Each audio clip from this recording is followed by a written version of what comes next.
Hi, welcome on our stream. And today I have some stuff, some wool and the knitting needles, and I intend to finally learn some knitting and try to, well, today at least start making socks.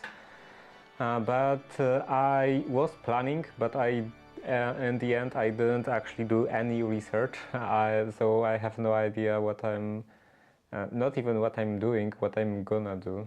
I only thing I found is only thing I did as a male kind of research for this project is finding this article. I don't think it actually contains any kind of actual pattern. And also, I'm not sure if this is for complete beginners. Yeah, correct ways.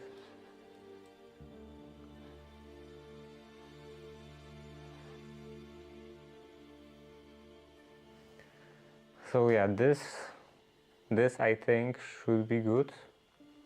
I think it is. It is the fingering weight fabric.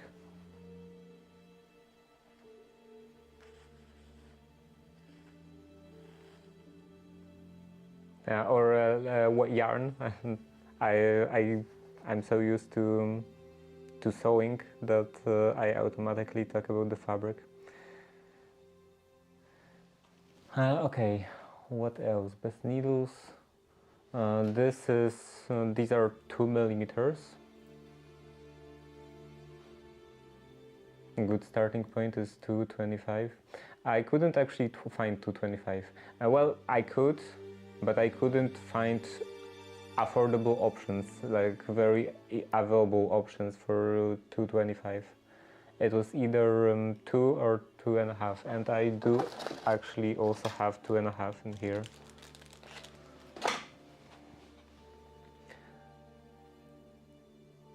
And DPN, I believe, is like double pointed needles, so these are double pointed. Anything else? Mastering sock knitting process, traditional construction.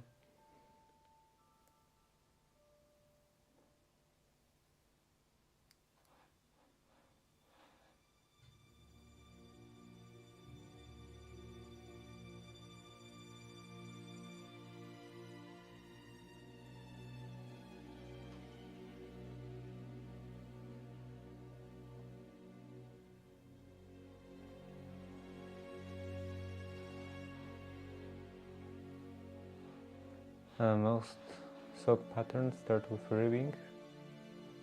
K2, P2. I have no idea what it means. For the calf, provides elasticity. After the calf, you typically switch to stockinette stitch. Okay, I need to find some knitting 101. Maybe knitting socks for beginners.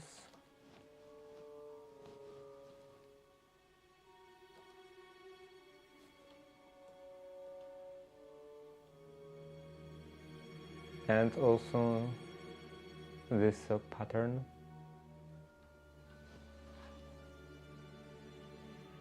It doesn't actually look that good.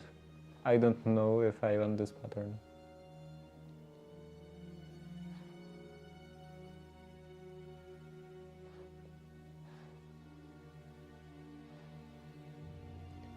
$150 grams, and this is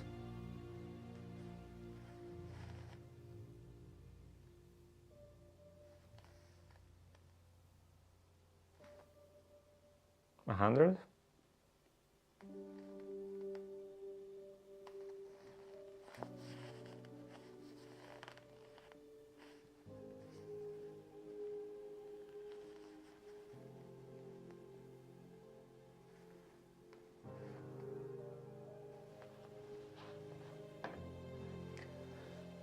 Okay, double pointed needle.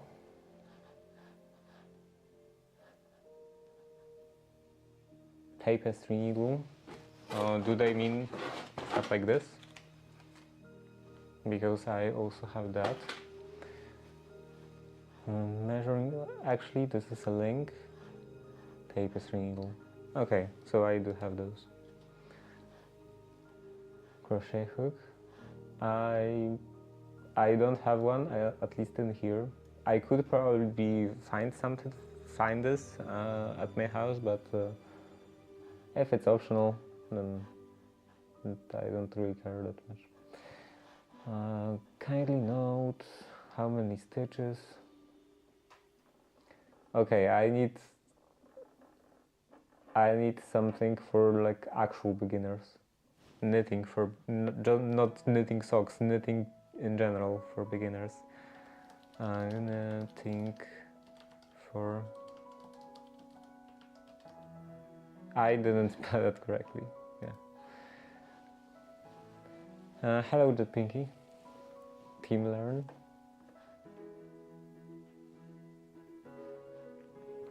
How to knit for beginners.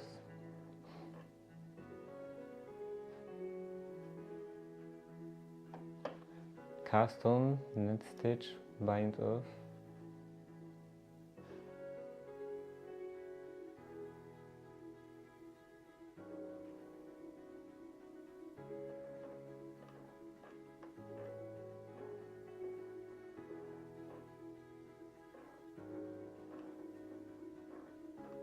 I know that first, before starting a pattern, you are supposed to like make this this standard square of knit this like standard square from your yarn to see how many stitches you have with your wave of yarn and with your needles, and then adjust that to the adjust the pattern to that, I think.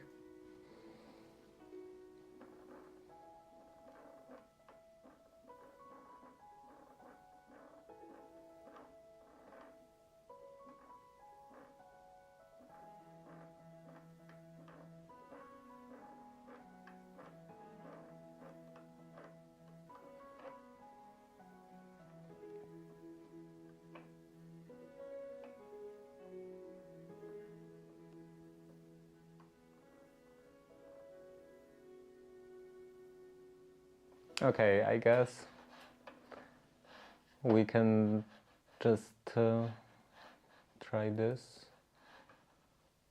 face cam. I will make this a bit bigger, like that.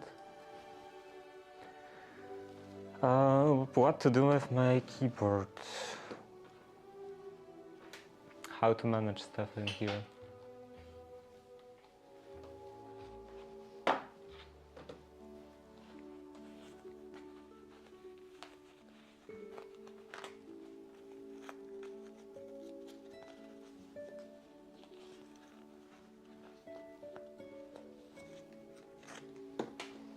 Now, where is the end? Here is the end.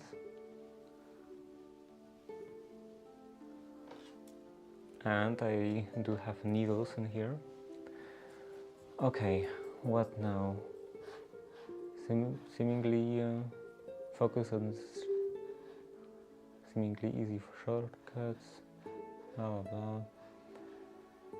How to cast on, and cast on is the starting technique to start the knitting process.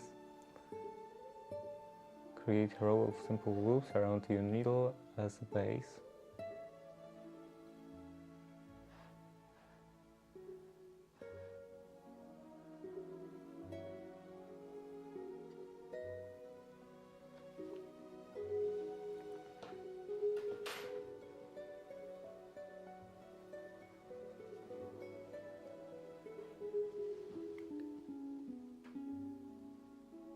Two times clockwise, should be on the left. Wait, what? And the ball. Wait, what? Ball? Oh, like this. Should be on the left. Sizable K, around 4 times as long as your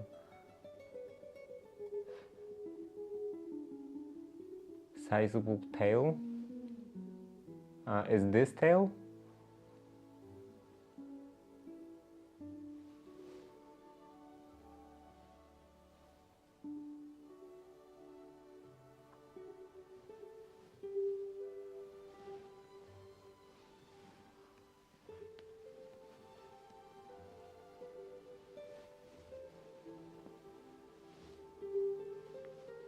Okay, let's say this is 4 times as long.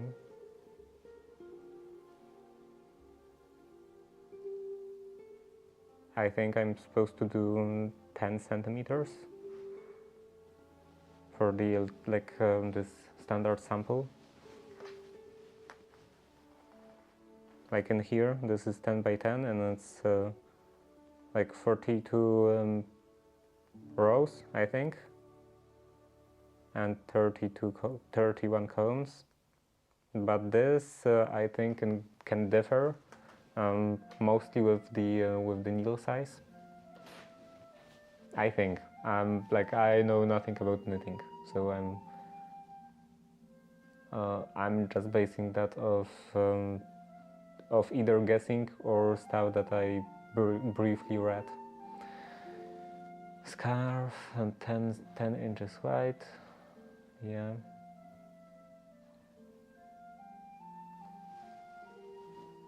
Across back of my hand.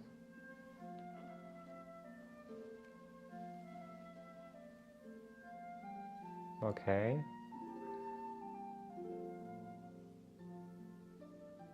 Secure the tail. So this is the tail. Wait, which way I'm supposed to do that? Is this the end or this is the end? Wrap yarn around finger times clockwise.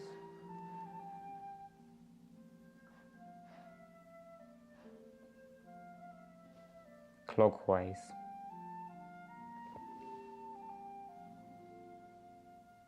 Okay, clockwise. So I guess I should start. Like this. Clockwise, I guess, holding the end. 1 and 2. Yeah. Now back like this.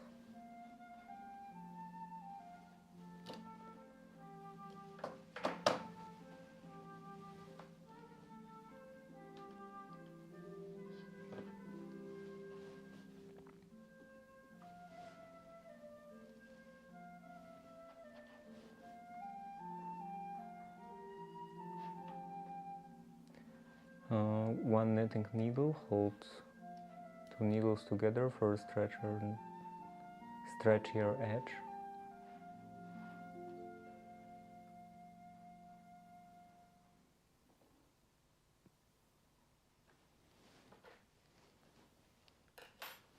Okay, I have to analyze this a bit more carefully. With your right, take one knitting needle with your right hand and insert them in the loop around your thumb, so in here.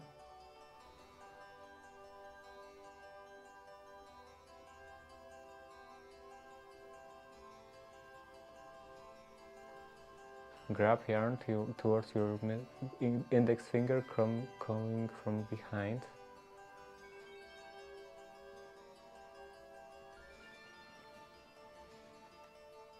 Okay, here,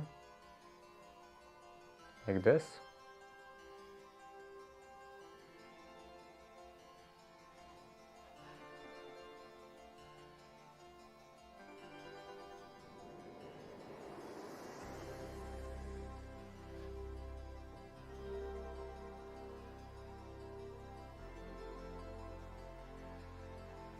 And then pull it in here.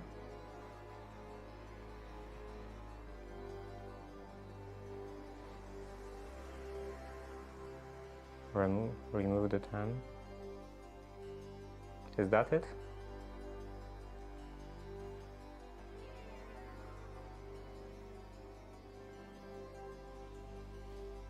I think this looks the same.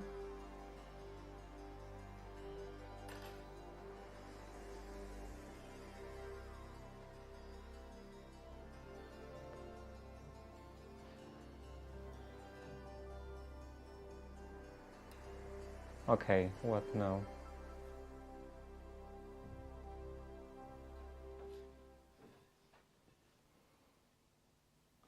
This actually kind of hurts.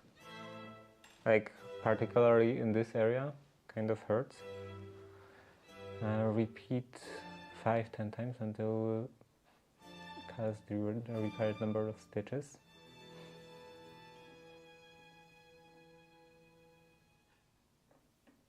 Wait, what? What am I supposed to do?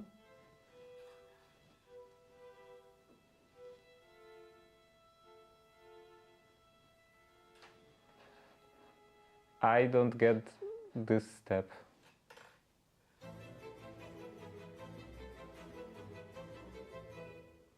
Okay.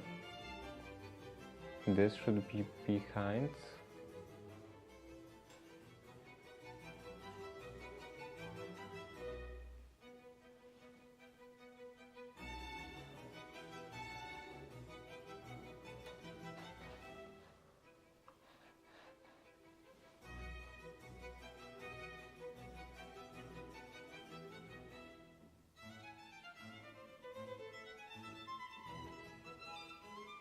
Something like this.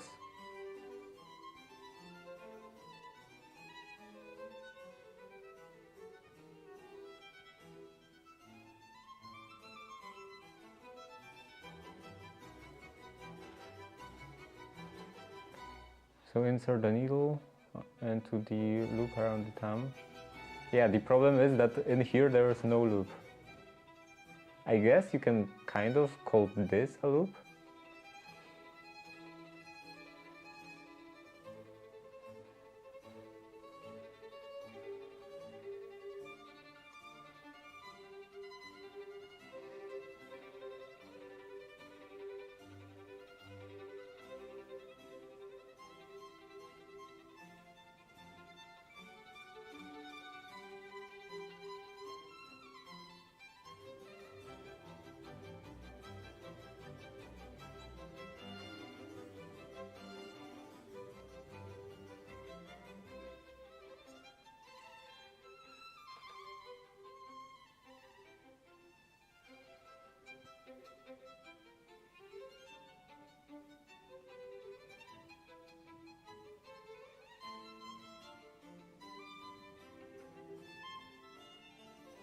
Okay, I think kind of works.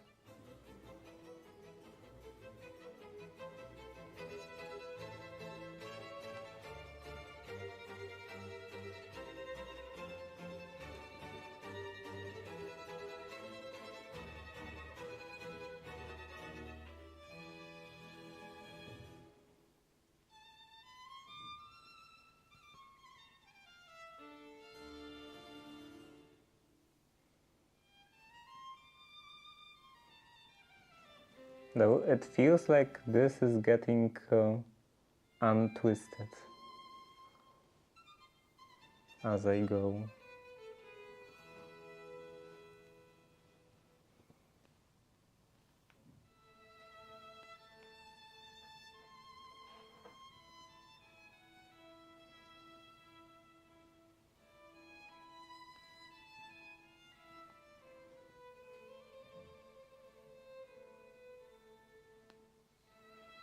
Also, I'm not sure if I'm not doing this too tight. Maybe it's fine. It's still sliding on the needle.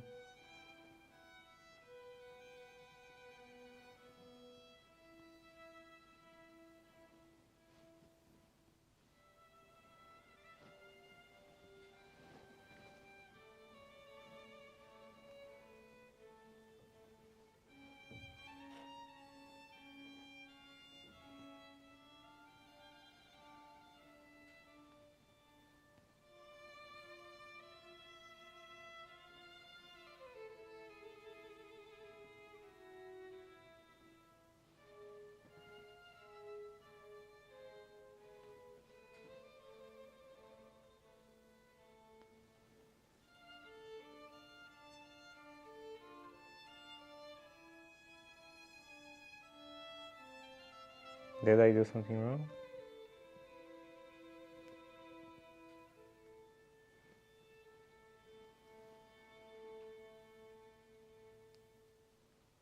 Feels a bit inconsistent in here. And yeah, it's definitely untwisting.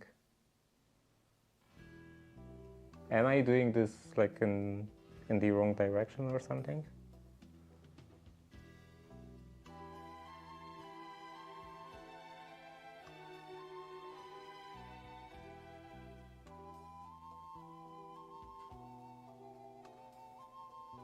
Maybe it was actually supposed to go the other way around. Like this was supposed to go in here.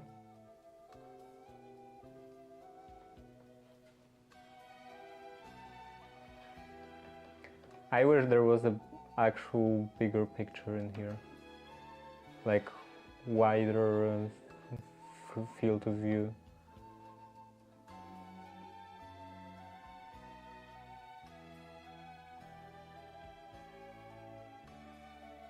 No, I'm pretty sure this is the end.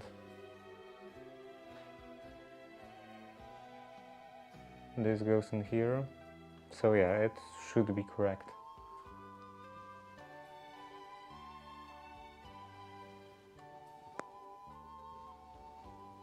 And in here it's twisted the same way. Like in the same direction. So maybe everything is actually fine. Maybe I'm over-analyzing things.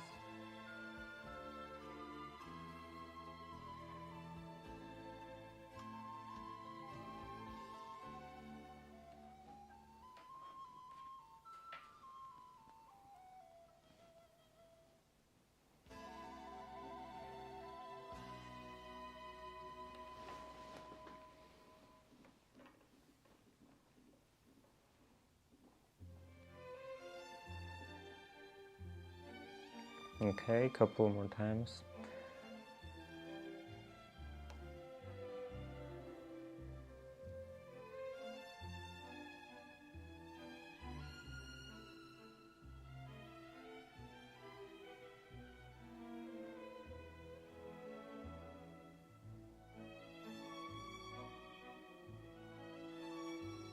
It's not super even.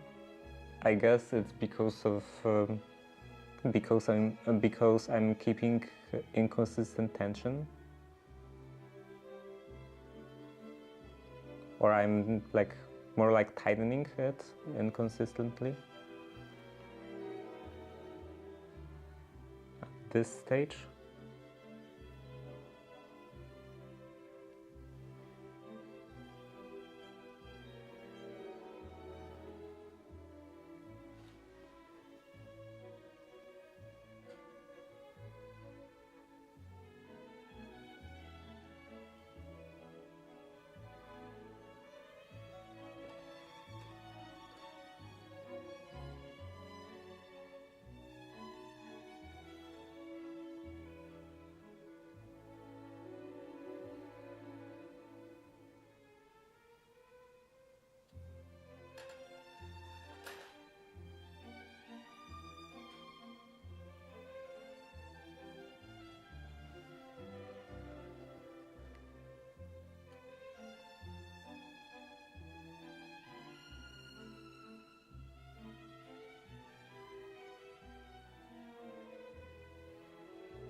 Wasn't I skipping one step?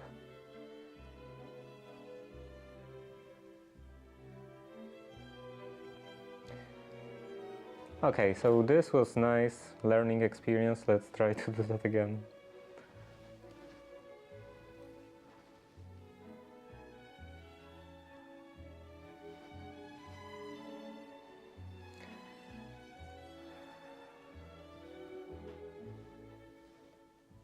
Here, here, and here. Now the needles go Maybe now it's too long.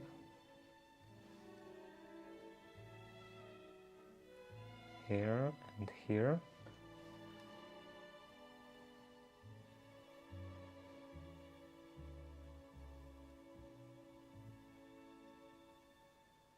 Okay. This, and pull.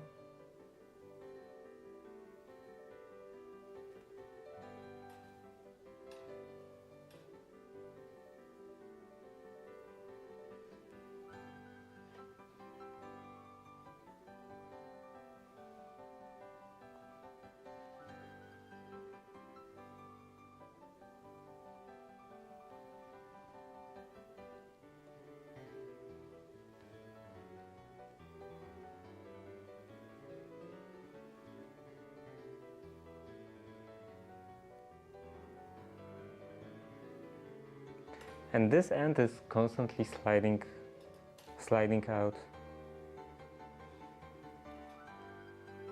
I have to constantly readjust it.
Yeah, and now it's completely straight.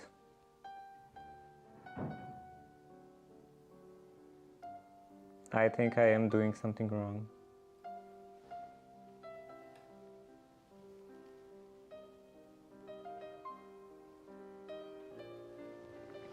I think it shouldn't be getting straight like that.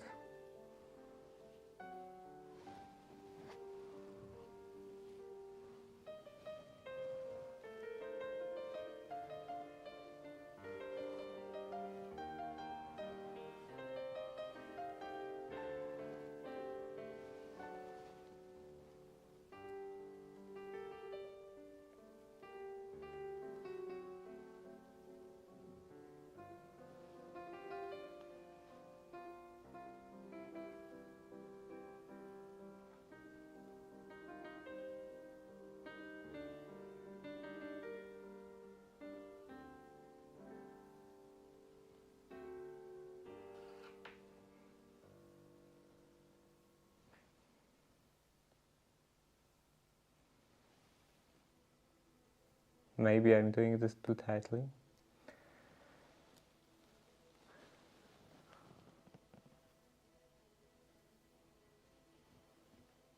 Yeah, it can barely slide on the needle.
Okay, anything else?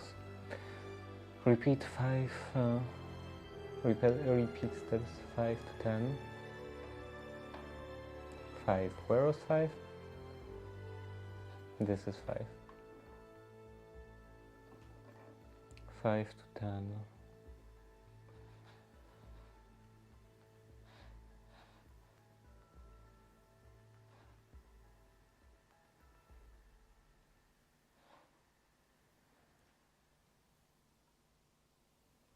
Without big gaps.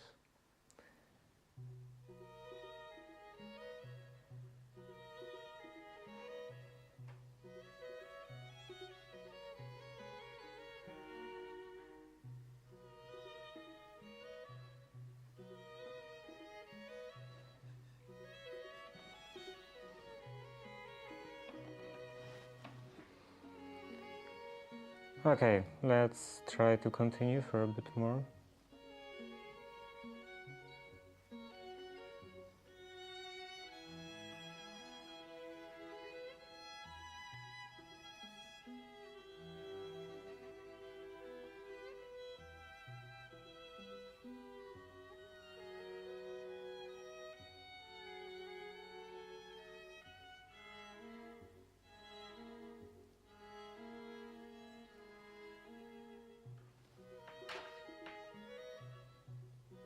Is this normal that I think it's called unravel, that that the yarn unravels?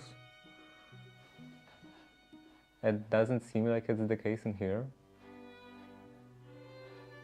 Both ends seem pretty tight.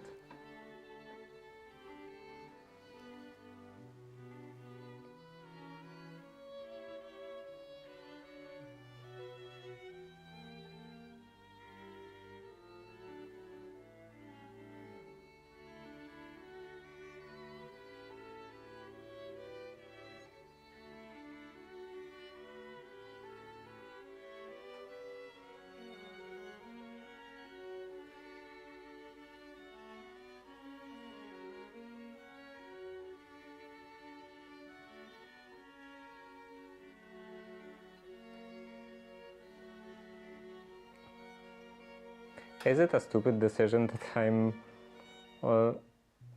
doing the learning on with a fairly small yarn, fairly fine yarn, on a very small needles?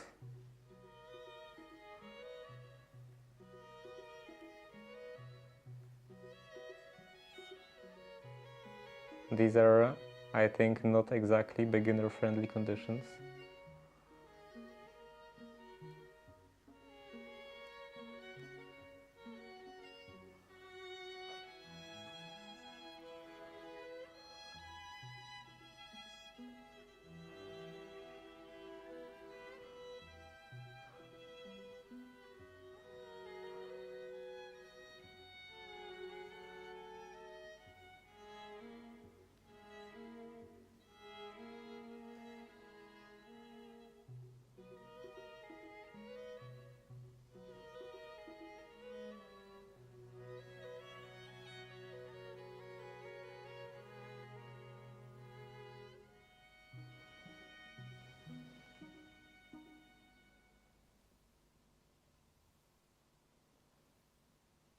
Yeah, this one is nice and tight.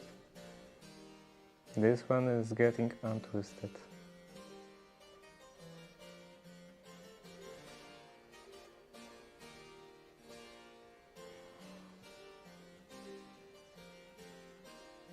And in fact, this half seems even tighter than here, more twisted.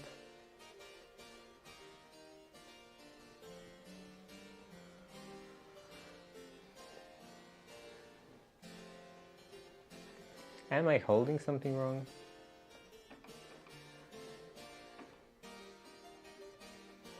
Okay, this is supposed to go in here. Secure tail between the ring and pinky finger.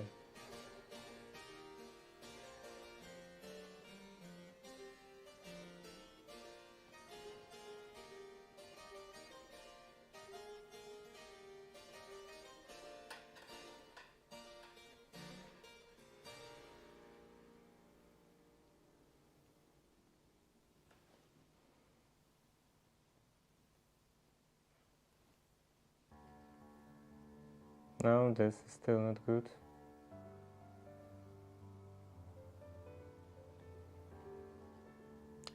Still sleeping out.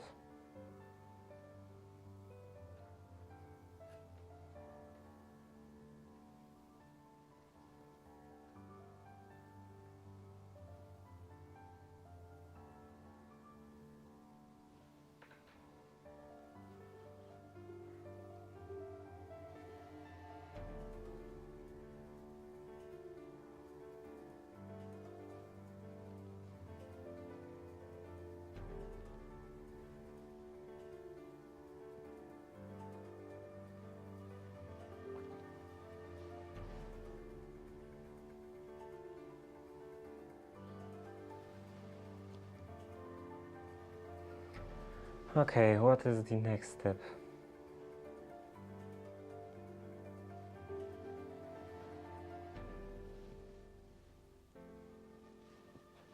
And this seems unnecessarily long.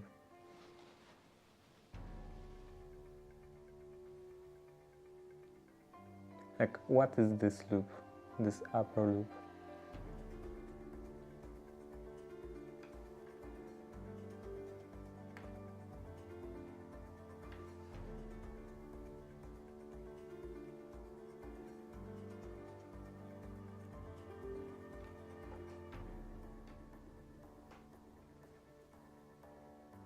From which end does the upper loop come?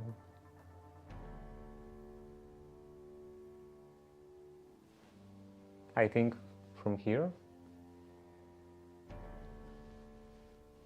So this is definitely unnecessary. Okay, anyway, let's try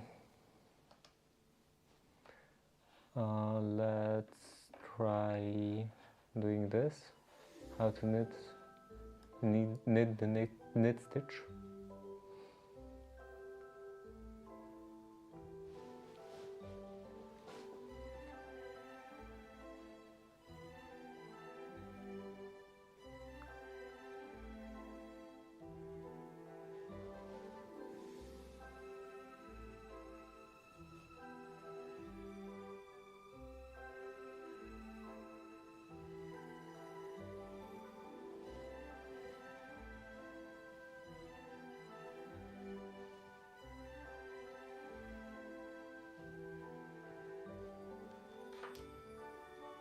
Okay. Wrap the working yarn.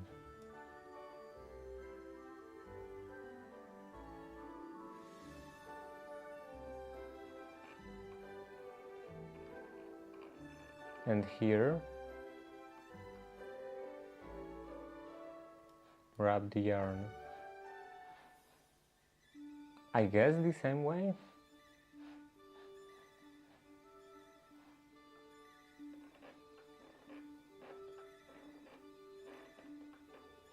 So, and here I just wouldn't change anything.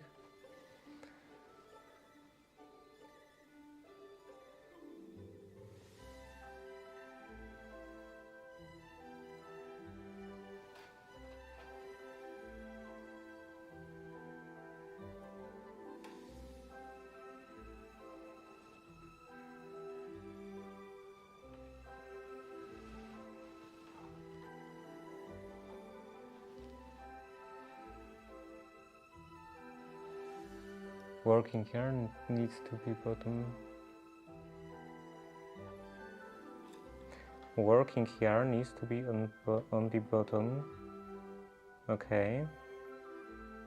It is on the bottom, I think.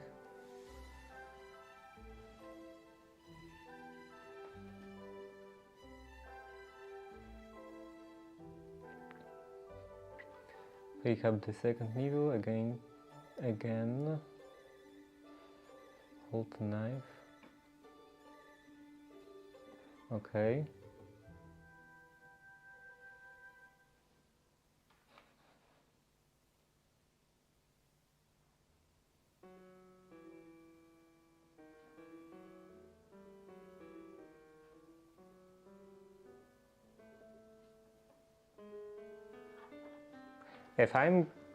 if I'm supposed to put the needle into like all of those loops, then it's definitely too tight.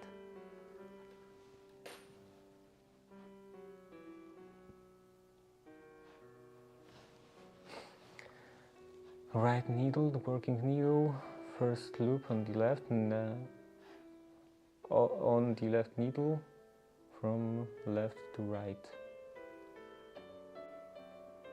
What? Insert the right needle into first stitch loop of the left needle from left to right.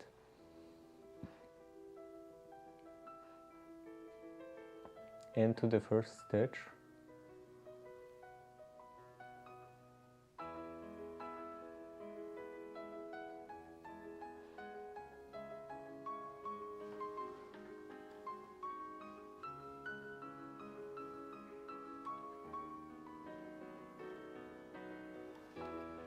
Yeah, I do need to definitely need to slide those stitches.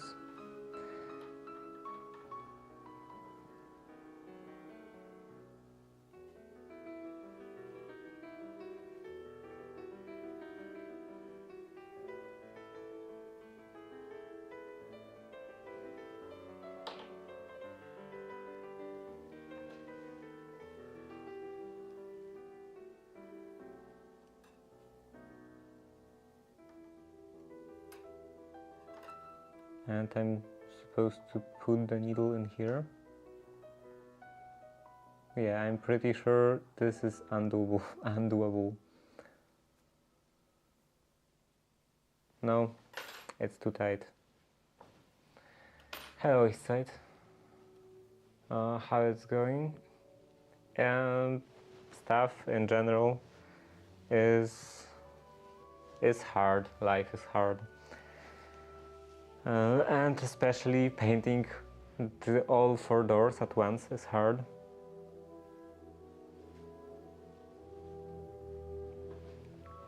I think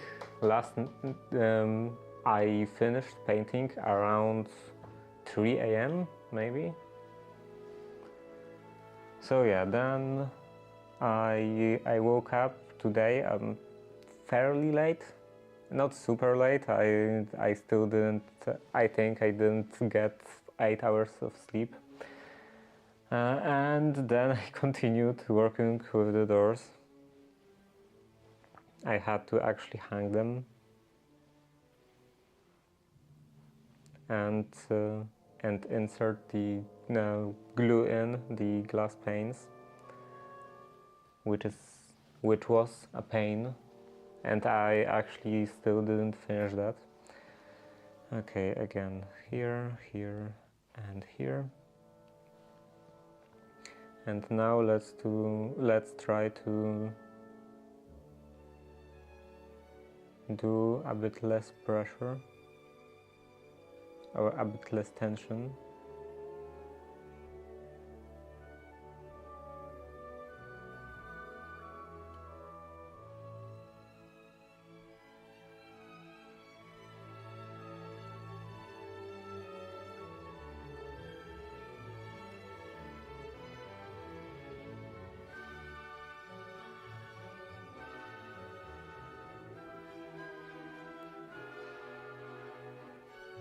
This might be still too much.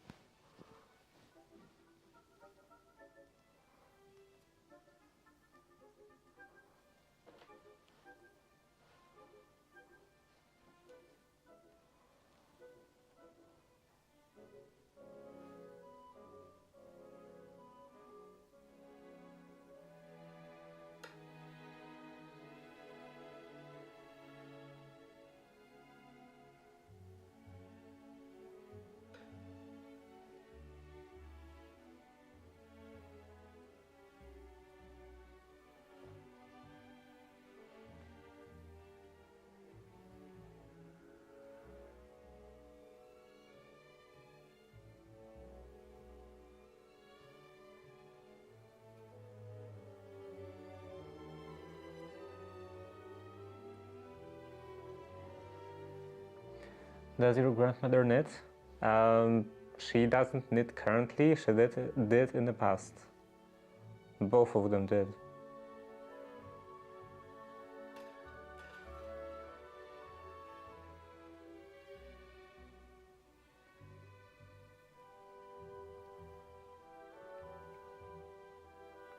But I don't think ability to knit is like hereditary or something.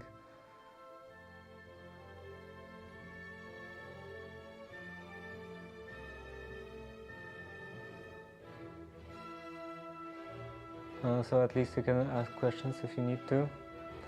Yeah, maybe, but I would have to do that off stream.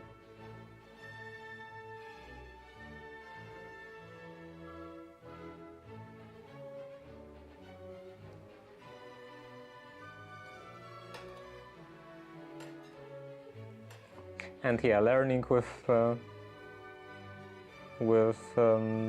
with yarn is fine, and with needles this small is definitely stupid.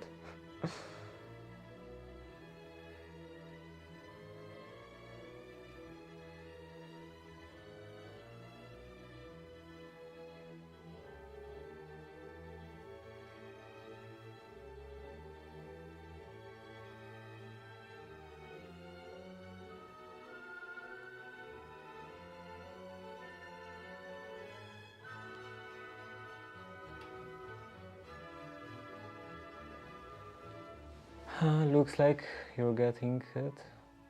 0 of not starting.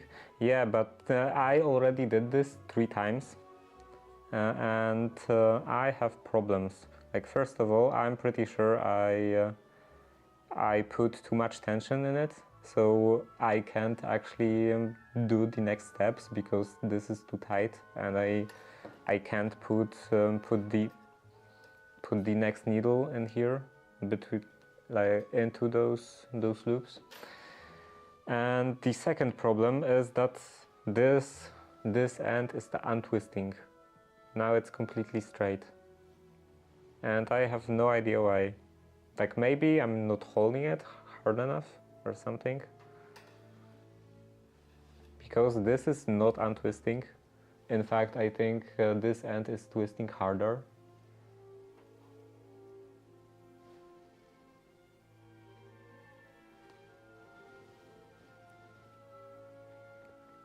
One end is untwisting and one is twisting more, twisting tighter.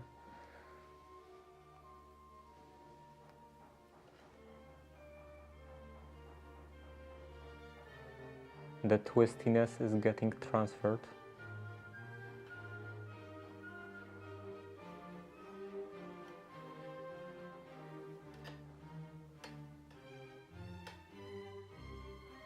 Yarnia is an intern on Twitch. Very good.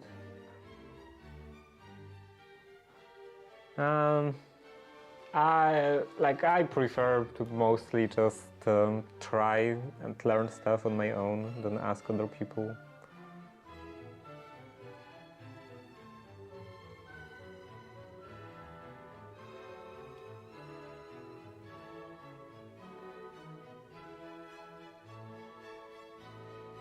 Talking with other people is a hassle.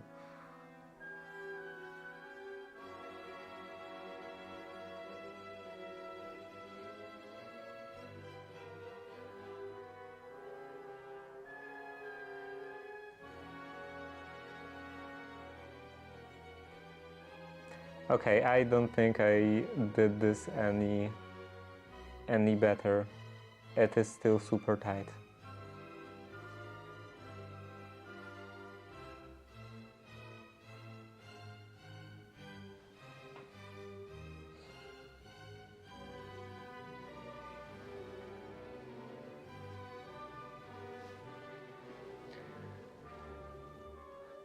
It hurts. It can barely move.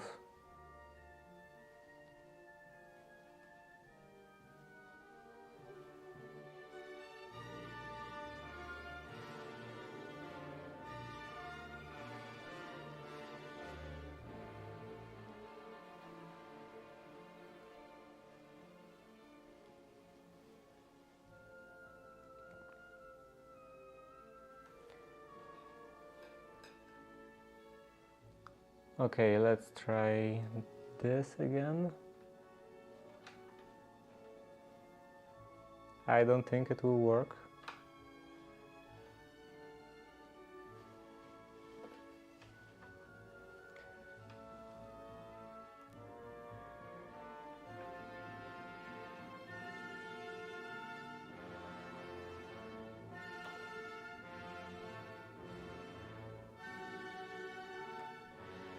Okay, I did manage to put that in. Maybe? Maybe not completely. No. Okay, it's in, and now this doesn't seem correct. Like in here, this yarn is coming from here, from this side, from the right, and in here it's coming from the left. How did it happen? Maybe it's a matter of this yarn being much thicker, and like taking more space in here to wrap around things.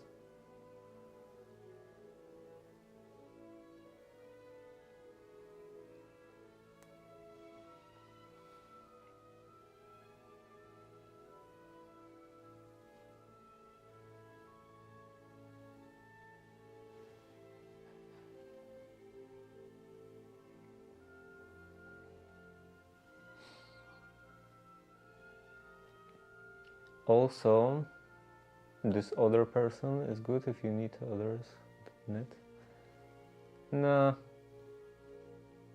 Unless they have some kind of preferably written tutorial like that. Also, I could use some additional light in here. And maybe let's do a close-up. Okay, wrap yarn around counterclockwise.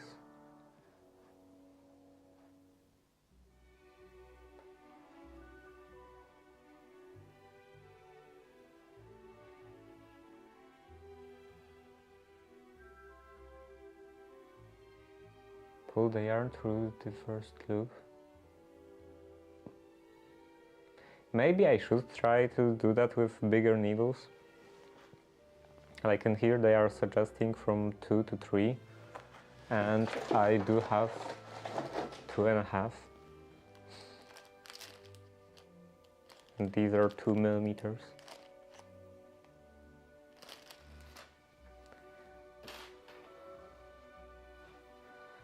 Okay, let's try that again.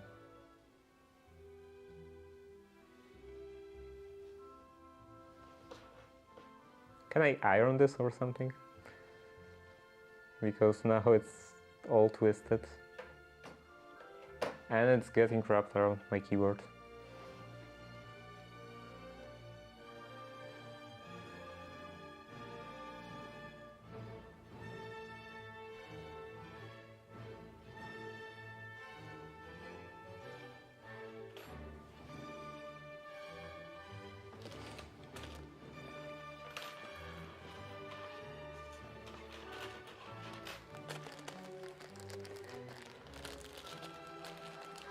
You crack me up? Why? Okay, I will tie those together to not to mix them up. And also, I think, I'm pretty sure I bent this. Yeah, I definitely bent this one. And also this one. Wow. I'm putting too much force. Much too much.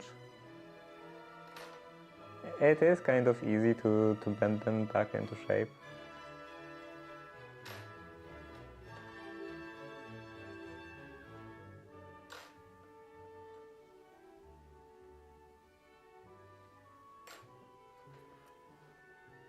At least it is kind of easy force-wise, not necessarily the direction wise.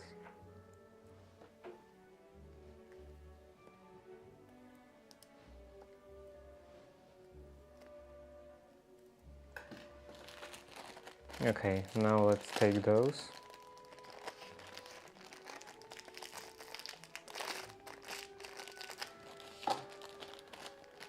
Get some big fat needles, big fat yarns and some big needles. I don't want to. Like I would maybe I wouldn't have to buy them. Maybe I could find some, because my grandmother knitted in the past. My mother knitted, and I should have, like, we should have some crap quality yarn and some bigger needles somewhere.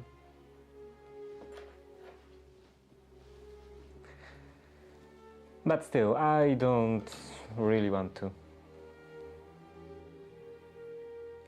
Okay, so let's try that again. Here, here, and here.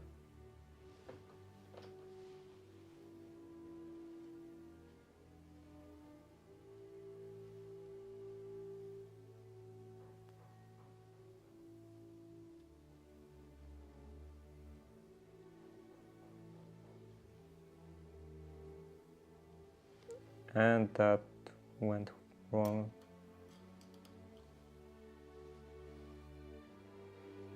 Not this way.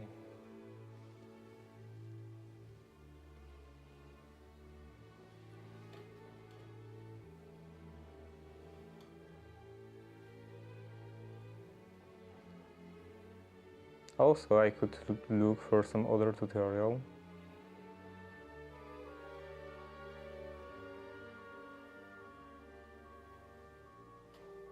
That's definitely not correct.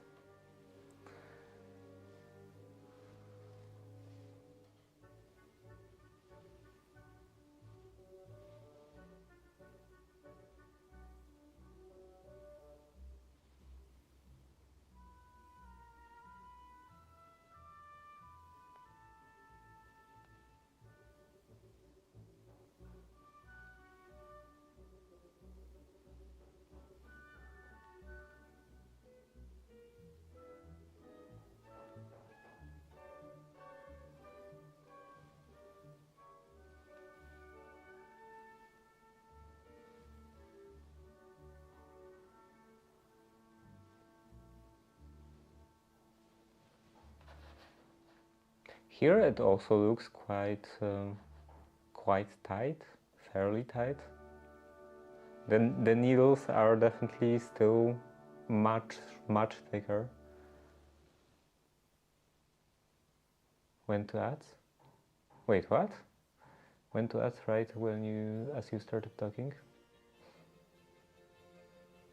You had ads like right now?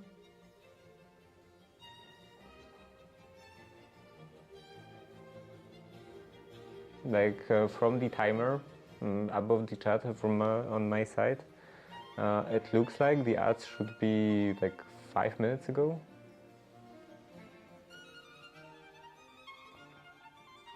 But yeah, started talking, I assume, about bigger needles. Oh, so yeah, it was quite a while ago. Maybe I wouldn't actually have to buy them, because my grandmother knitted in quite far past, and my mother knitted in like a bit less far past. So we should still have some like trash yarn at my house, and also some bigger needles. But I don't know, like I don't really want to do that. I do want to learn on those, and also go straight with using this yarn.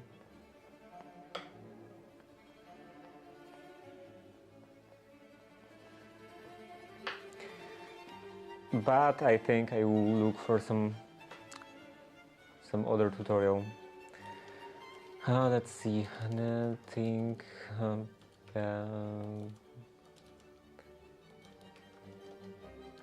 for beginners, and also knitting yarn untwisting. Maybe I'm holding it wrong. Don't get twisted up. Avoid excess twist.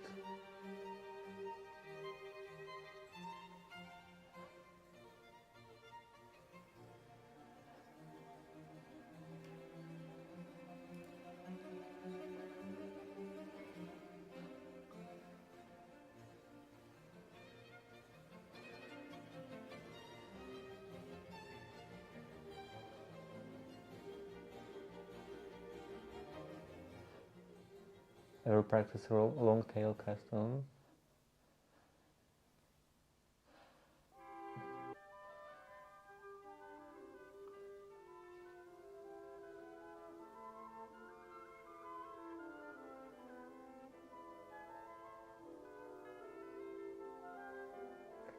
This phenomenon is normal and unavoidable,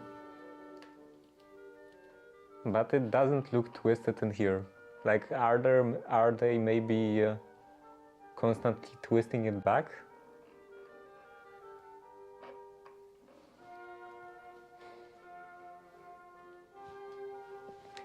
You'll be knitting beanies any day now? No. Like, what use would I have for beanies?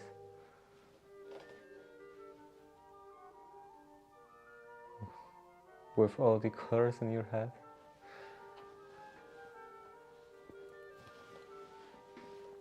I don't think I will actually knit anything else than socks.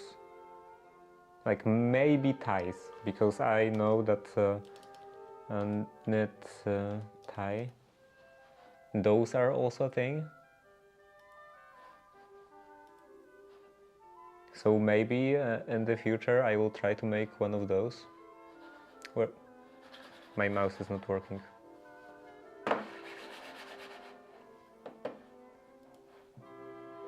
Maybe, someday. But for now, just socks.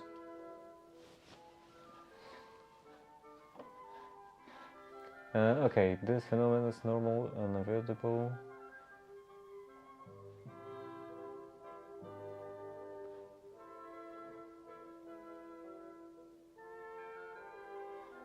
Use the end of yarn from outside the ball.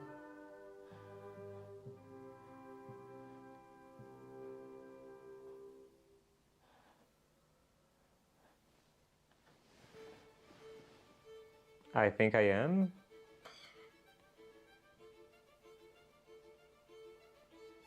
Is there also another end, like, available inside the yarn, inside the ball?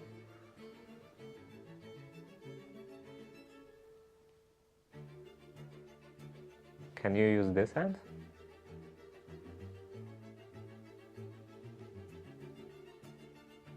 It is twisted the same direction, so I don't think it should matter.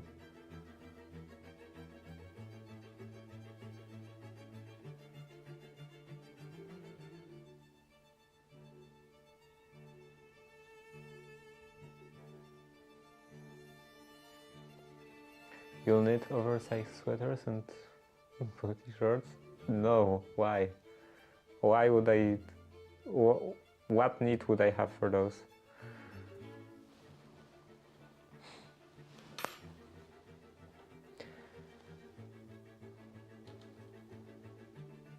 Okay, so another tutorial.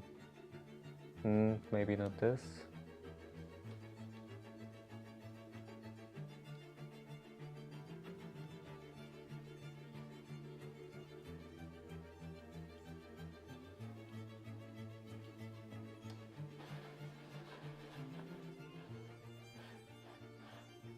How to get rid of that?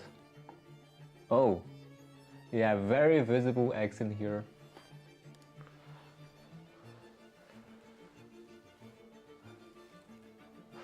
I'm dying over here. What?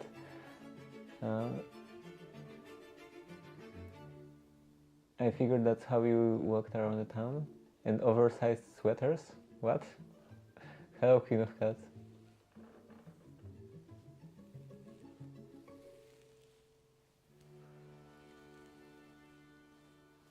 Also, I do have a power bank. It's like right now, it's a bit hard to get out of my pocket while I'm sitting, but yeah, I do have a power bank and it's actually much bigger than I expected in terms of actual dimensions, not in terms of capacity. Like I guess I could actually actually look for even lower capacity. It was, I think I did actually sort by price or something. Or maybe I didn't sort by price. I think I just set the price limit to like $10, about $10. And yeah, this was one of the like higher positions. And it is a bit big. It is definitely an overkill for just powering the microphone.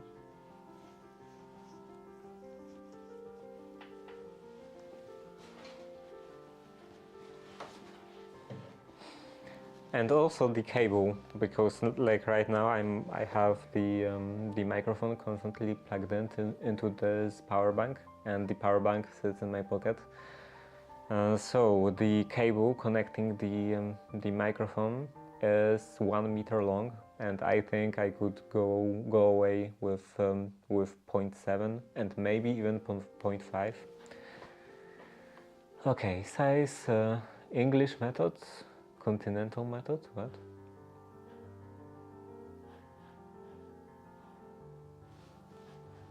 Hold right needle, right hand, wrap working yarn.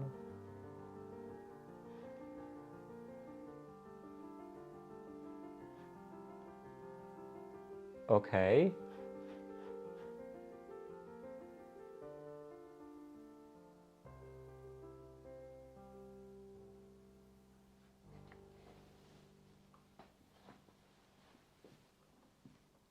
So like, is there any difference in how you start?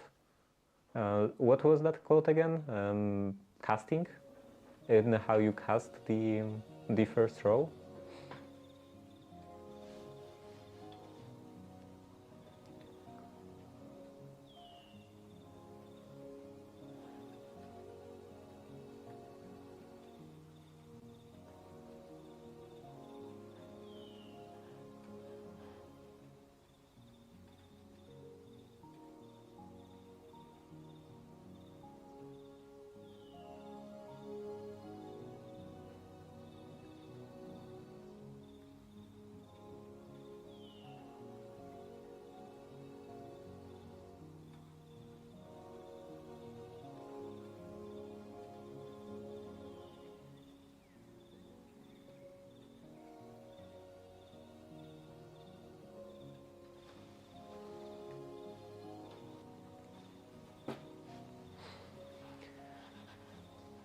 Oh, cast on stitches.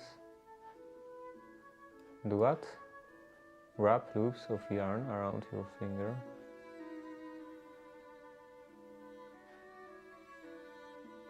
Wrap the loops of yarn around your fingers. Pull.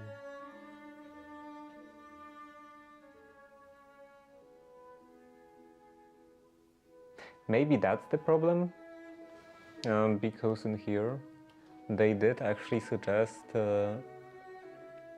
doing this on a pair of needles instead of just a single one. Where was that? Pick one knitting needle or hold two together. First thread your edge. Okay, I guess I can try that. Let's use this much.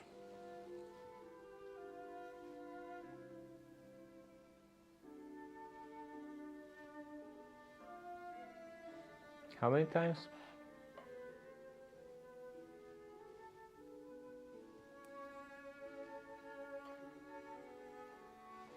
And hold two together.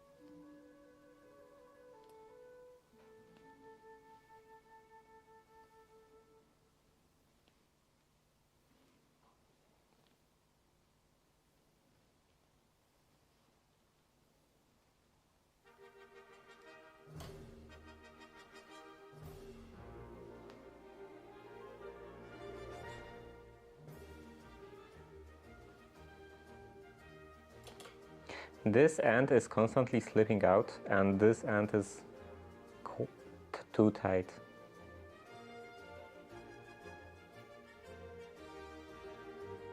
Maybe if I did this.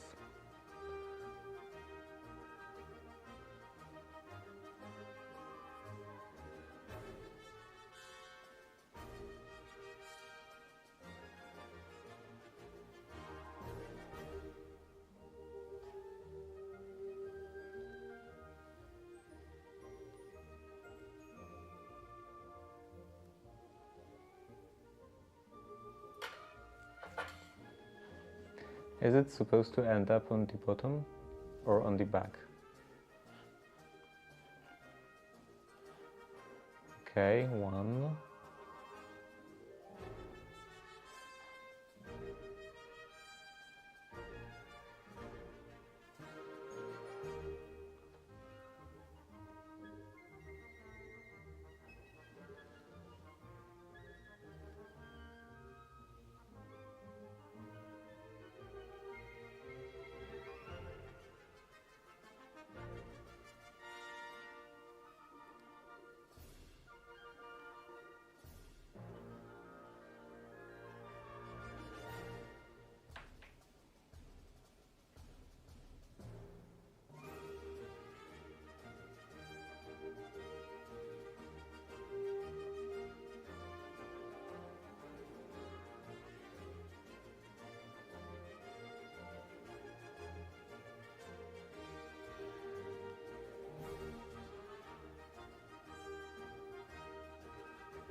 Okay, this is loose, but this is still only trying out.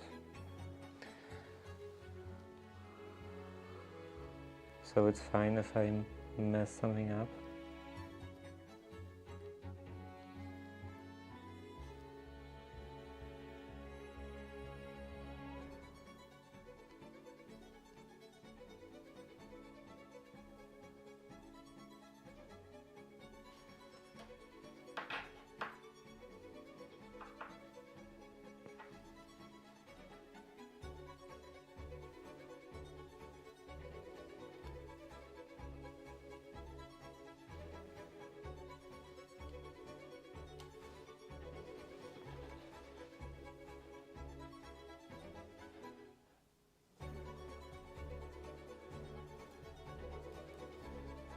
Create neat edge.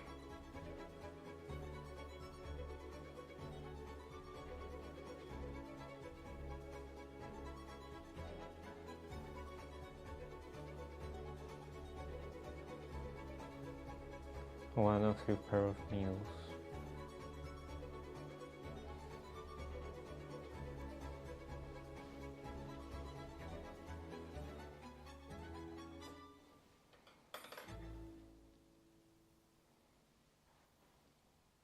Okay, now it's definitely too loose.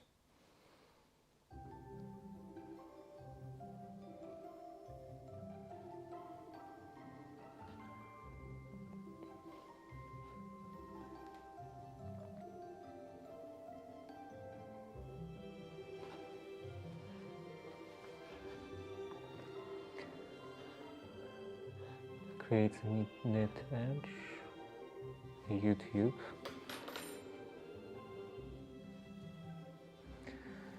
Okay, A.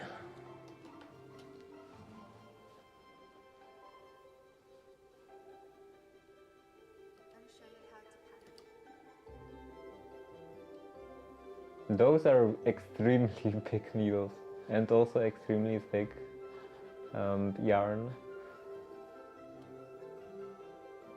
I guess this is a better way to learn than using extremely thin yarn and thin needles. Okay, maybe I should use voice.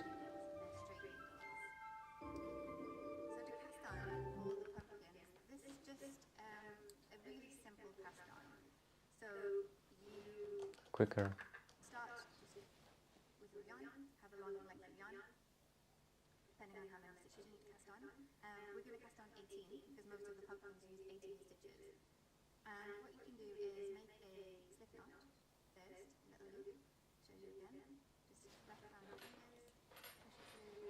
Okay, that other tutorial didn't say anything about that.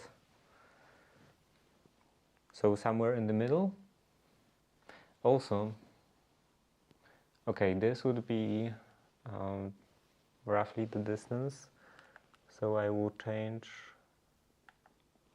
to manual focus, so it doesn't constantly go in and out of focus. Okay, slip knot.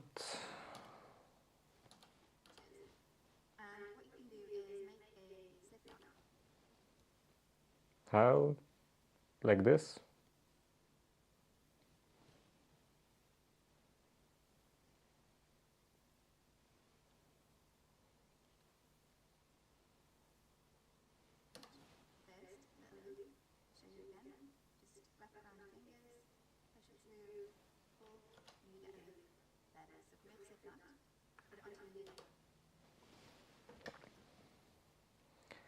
And yeah, I will try at first with those thicker needles. After all.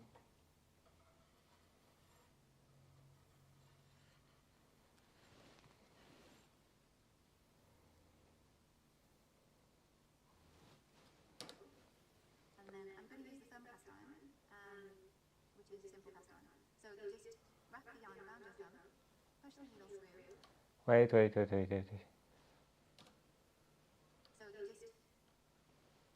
This end. And just hold it loose like that.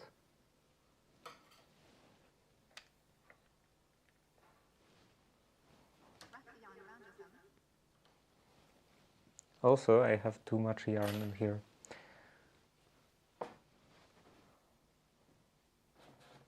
It's to bunch up.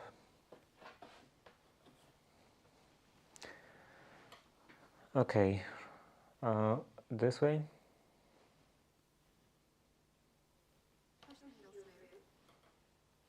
Wait, which way?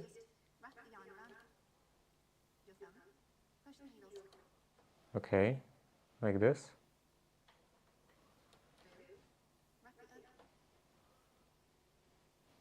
Which way wrap?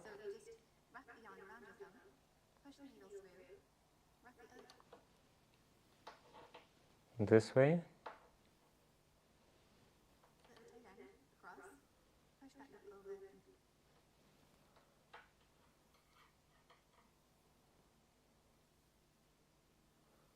That seems more difficult.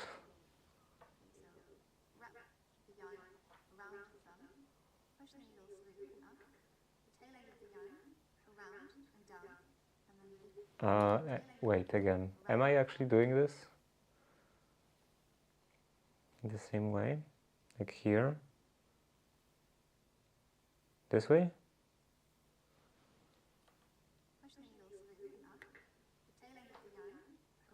Yeah, this way. And like this.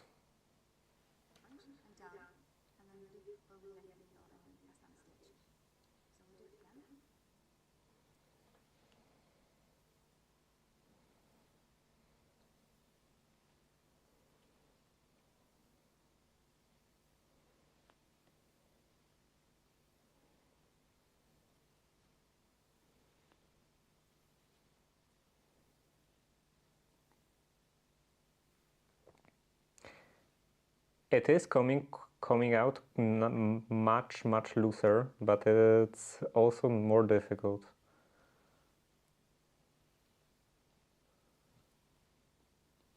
It's more difficult to tighten.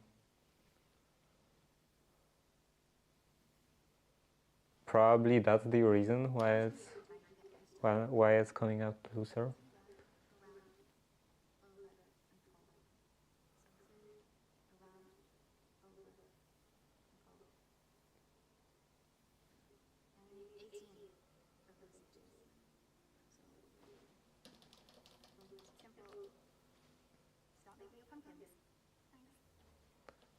So that's it. This cast on stitches, long tail cast on method.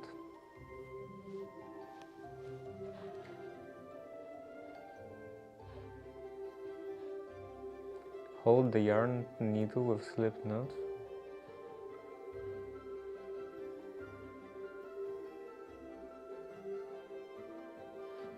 Okay, how to knit your first stitches. So this is the next step.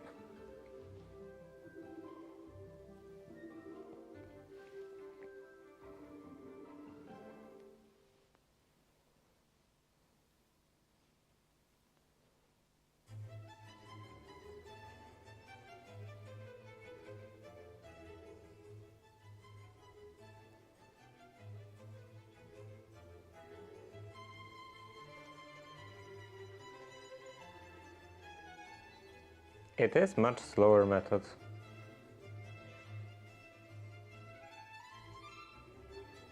The tightening step is much slower. And now I think I'm like as I try to go a bit faster, I'm going this tighter again. I'm like tightening it up too much.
Like maybe it is better.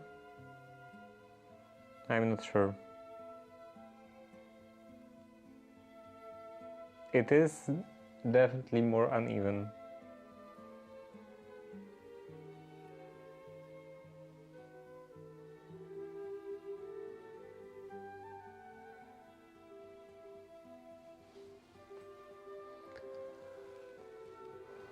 Video tutorial.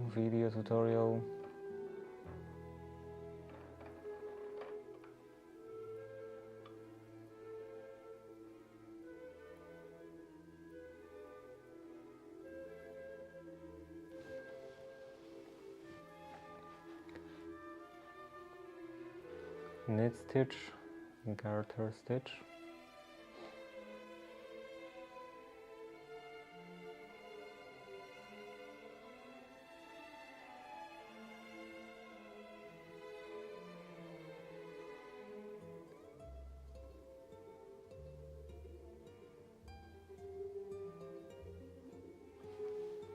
Okay, I will still do a couple more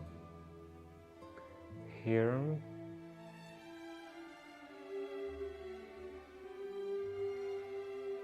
And then we will try to do the next step, next row.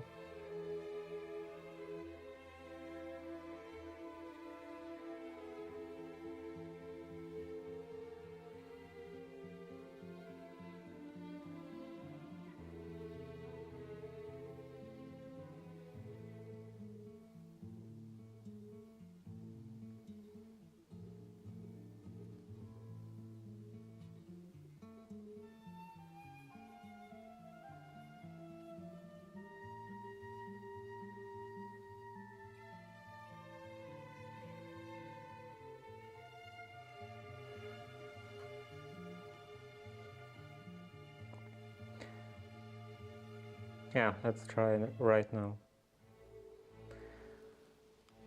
So I think I will do that again according to this tutorial.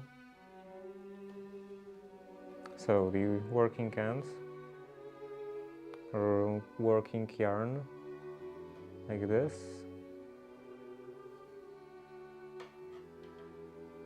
And like this.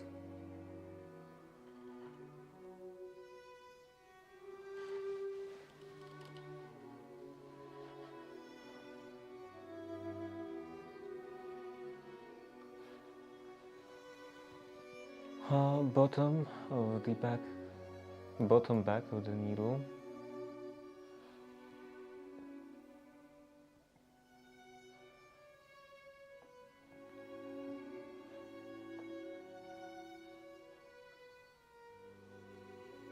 Okay. That you didn't accidentally loop around from the front.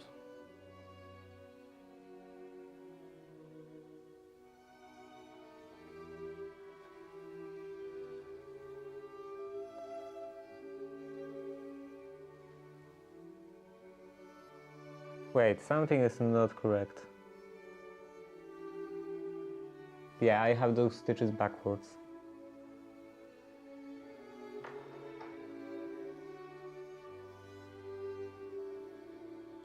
I think I have the... Wait, which one is the working end? This is close-up shot yarn. Working yarn needs to be bottom back of the needle.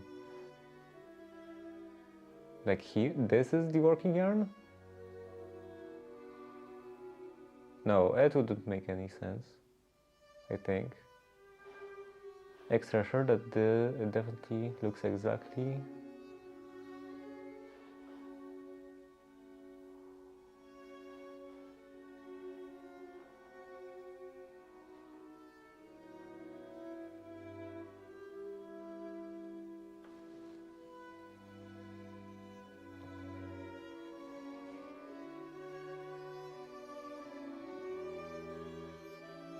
Yeah, I definitely have those stitches backwards.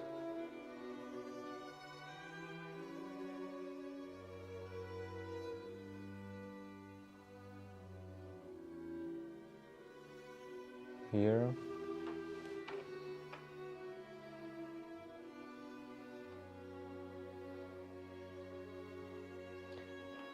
Let's actually try this again.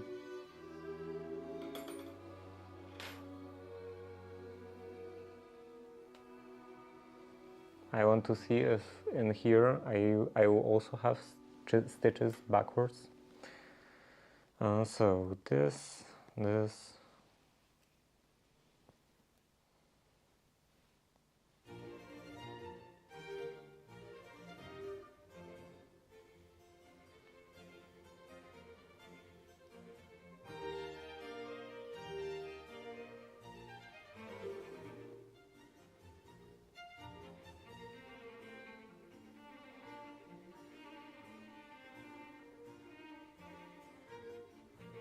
There is too much tension on this.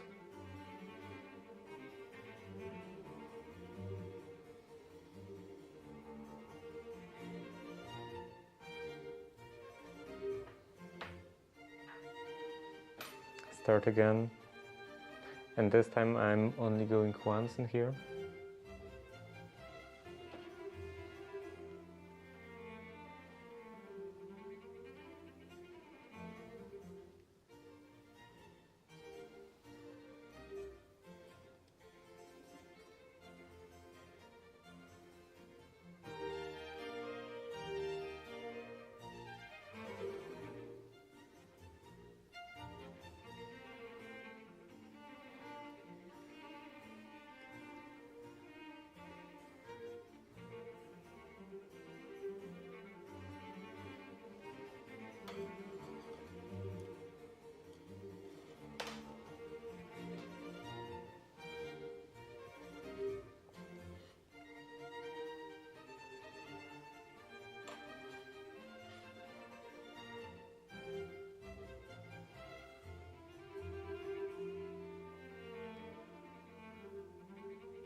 This is super tight again.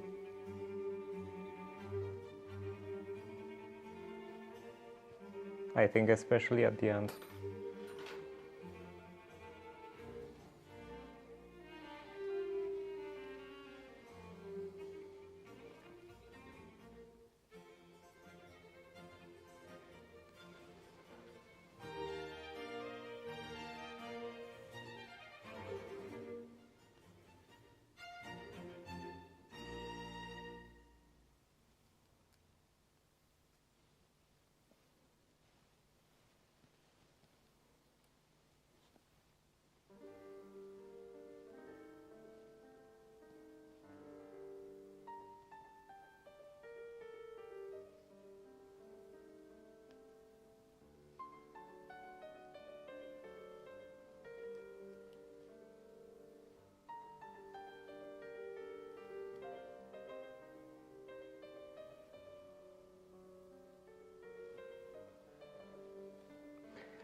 Yeah, I'm either holding this part, this end of the yarn, too loose or too tight.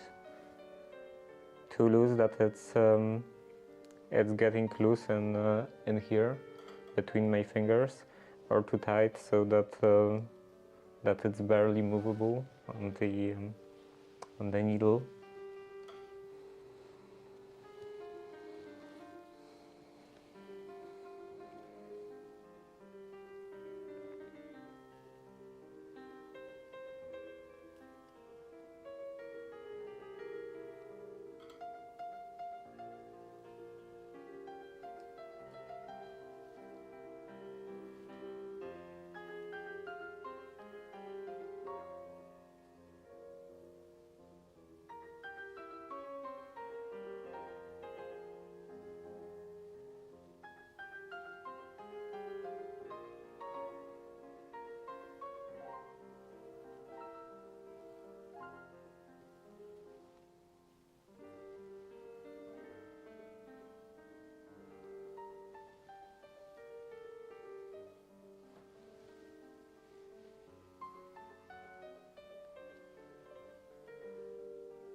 Okay, let's see. I have a couple of stitches and they are definitely too tight now, so they won't produce any kind of good results. But for the next step,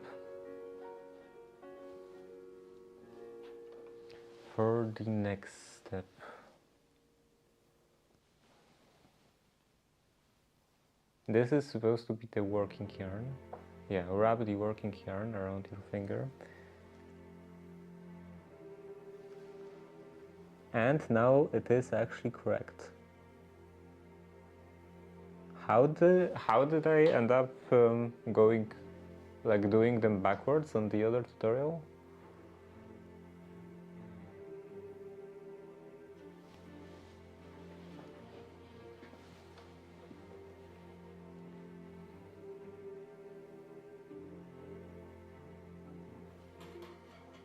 Maybe I was holding thread backwards?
I was starting loose and then I got tight again.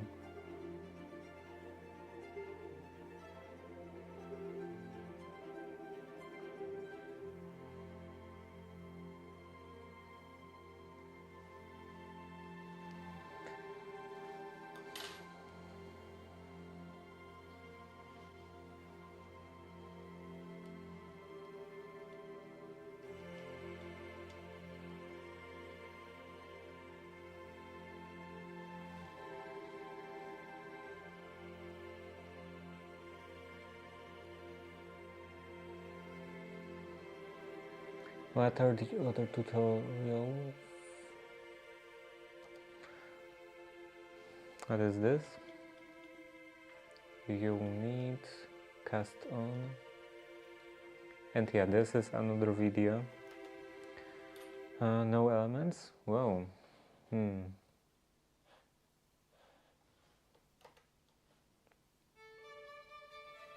That's not nice. This is part 1 of 4, where I'm going to be teaching you the basics. We're going to be casting on, knitting, purling, and casting off. So make sure you watch all 4, and by the end of that, you'll have a really good foundation and be able to. I hate using default player. Some very beautiful soft yarn. This is Cascade Superwash 128, and I have a size US 10 needle, also known as a 6mm. So know that 6mm and 10US are the same. So 6mm and size 6 US are the parts. So we're going to get started casting on. I'm just going to over here for a second. We'll probably do about 12 stitches just to kind of put you nice little baseline here. So we're going to take a little bit of our yarn off and go right up here. And we're going to make a simple slip knot. So you just take the yarn like this, loop it over your finger, and pull and pull through. Super simple. And then if this ends up too long enough, you can just pull out. So one more time, over your finger.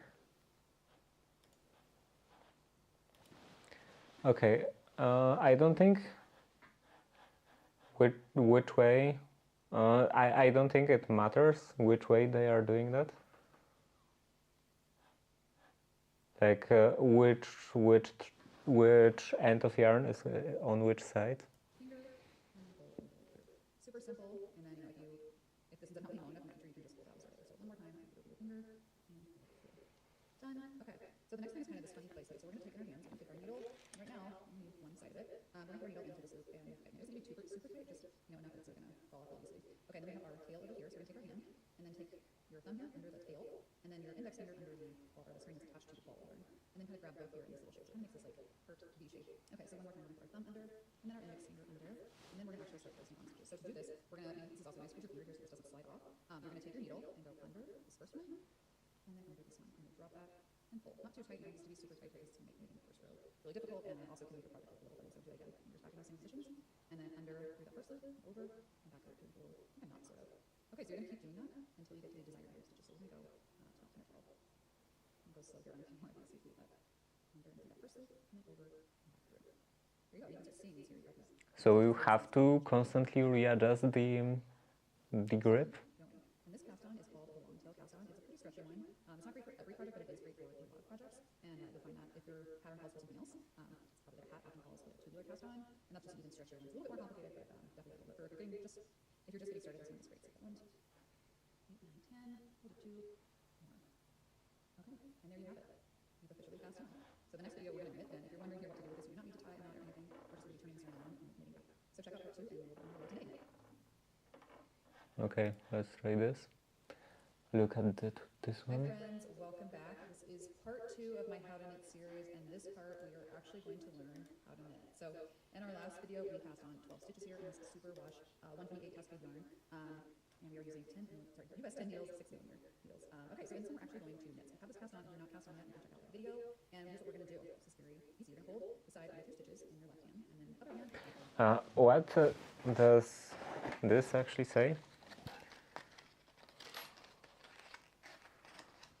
US 1, 2, and 2, 3, I assume, is the like 2, 3 millimeters, I think.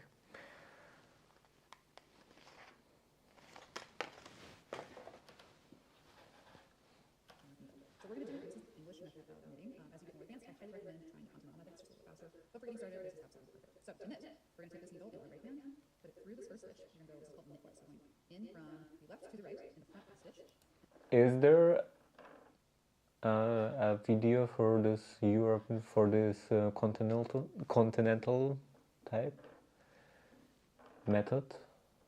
method? It doesn't look like it. It's attached to the ball. You don't want to work with this one because eventually you'll run out of it and then you're going to start over. So make sure that you're using the yarn that's attached to the ball. So we're going to take that, loop it around, and then pull it through, and then you'll pull your stitch off. Okay.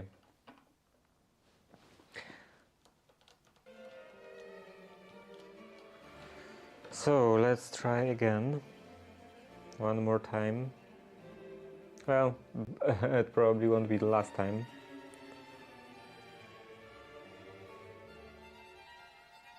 So more like another time, another try.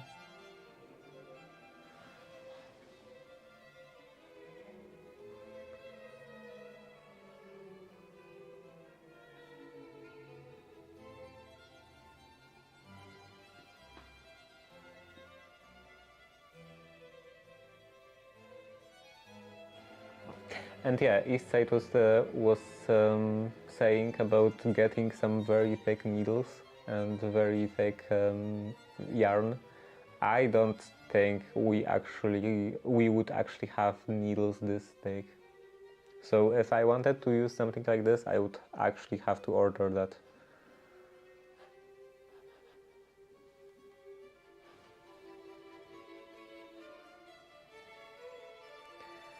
Okay, so I have this. I think now it's a bit too tight already.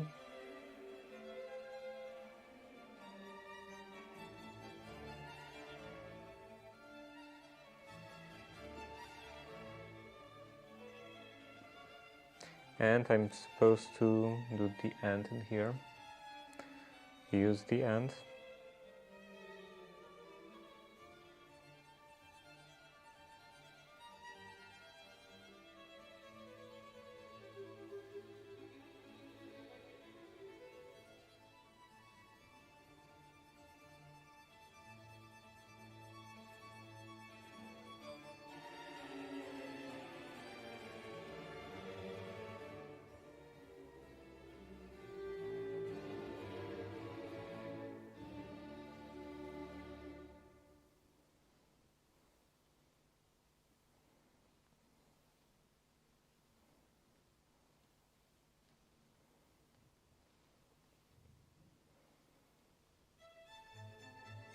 I think this will be actually the best grip so far.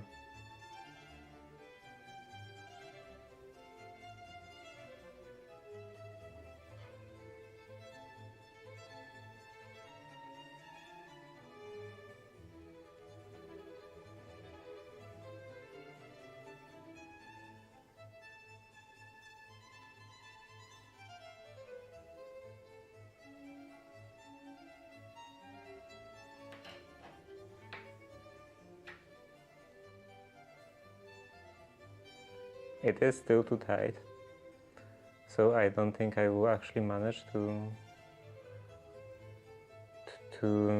do the next row.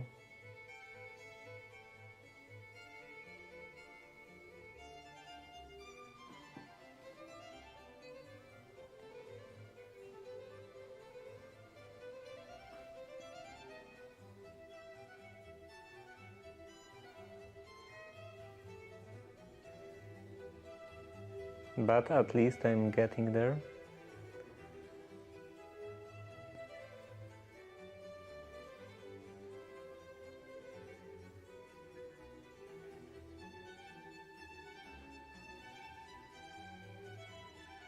What if I transferred this now onto a thinner needle?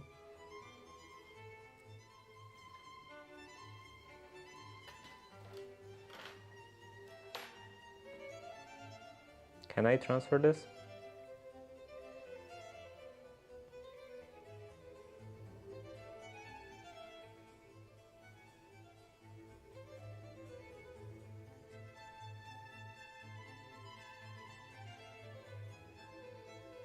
I don't think it will actually be very easy.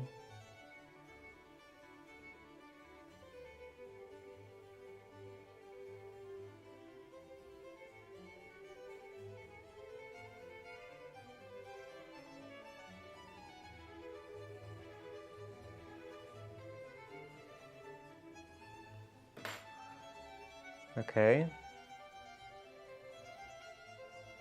Now I do have this. So this was casting on and knit stitch.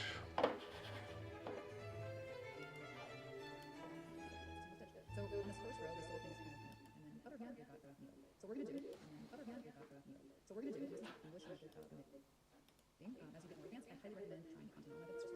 But for getting started, here's this next one. So this is the end connected to the yarn.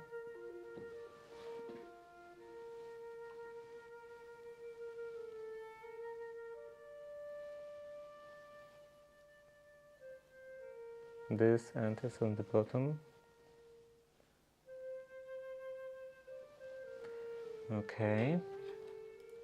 So to knit, we're going to take this needle in our right hand, put it through this first stitch, and go, this is called knit row. So going in from the left to the right, in the front stitch, and then we're going to take this yarn that's attached to the ball. We don't want to work with this one because eventually we'll run out of it, and then you're not sure. So make sure you're using the yarn that's attached to the ball. So we're going to take that, loop it around. Okay, here. Go in. Which way, loop? Counterclockwise? It's attached to the ball. So we're going to take that, loop it around. Okay.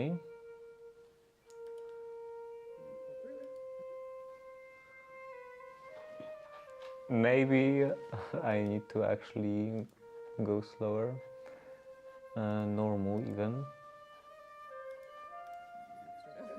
So make sure that you're using the yarn that's attached to the ball. So we're going to take that, loop it around, and then pull it through. Again? Okay, loop it around. And then what? Pull through? Like this way?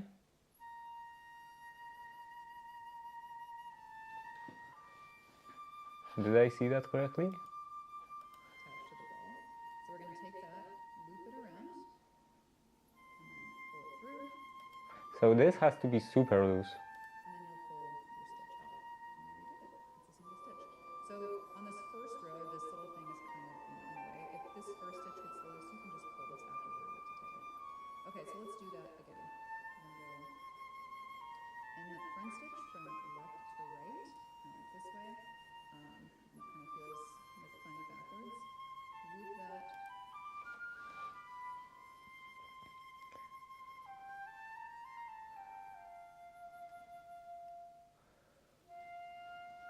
Okay.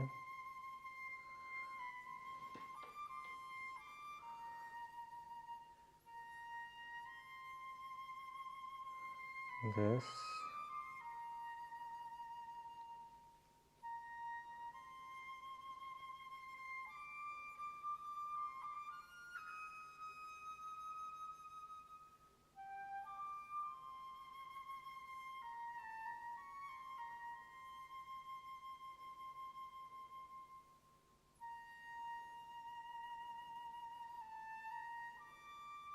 I think I'm going now a bit too loose.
Uh, yeah, I was doing this outside the frame, right?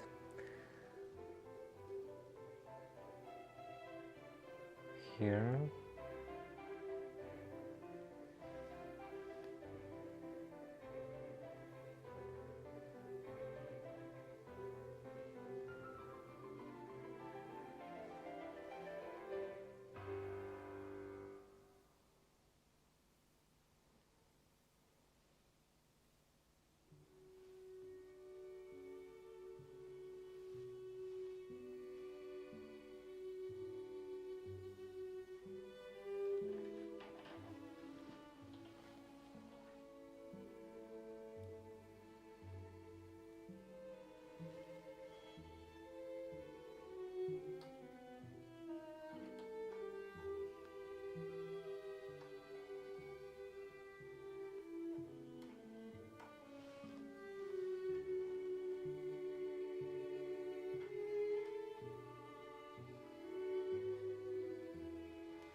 And I went too far.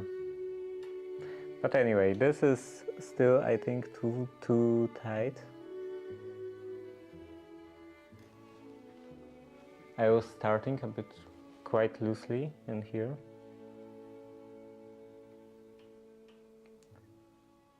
And then,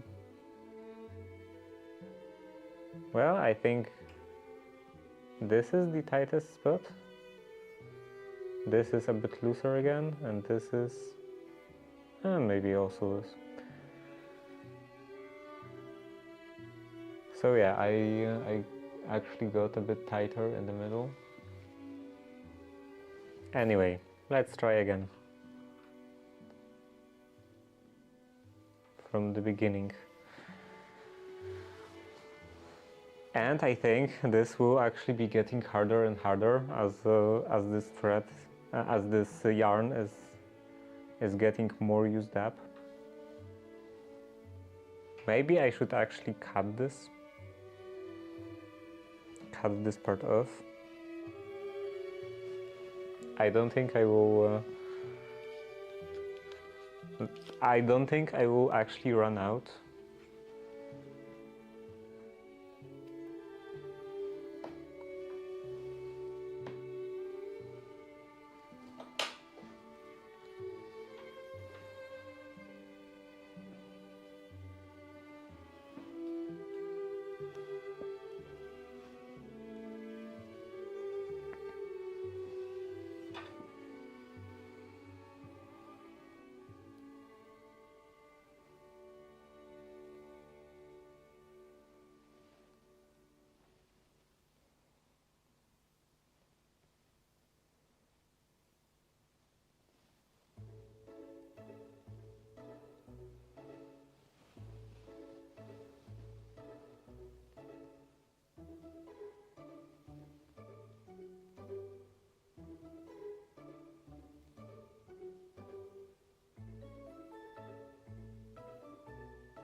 I actually remember this as being easier when I was trying some knitting as a child.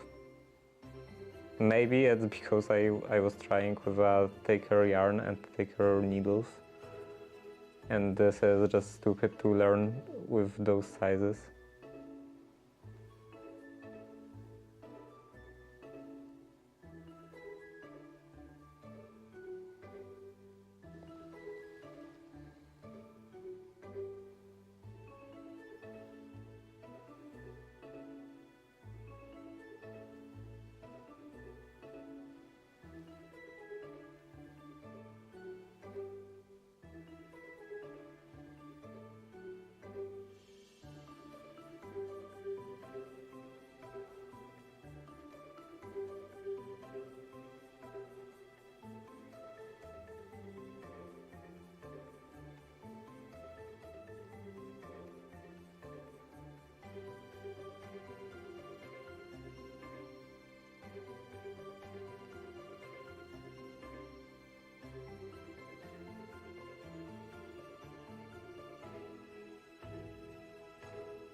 Definitely not consistent.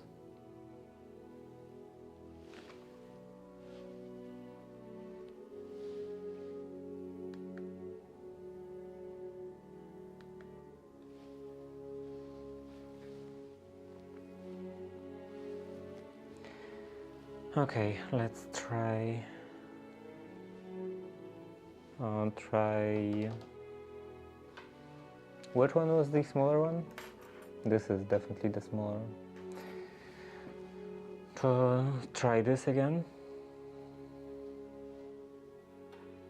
So this should be at the end.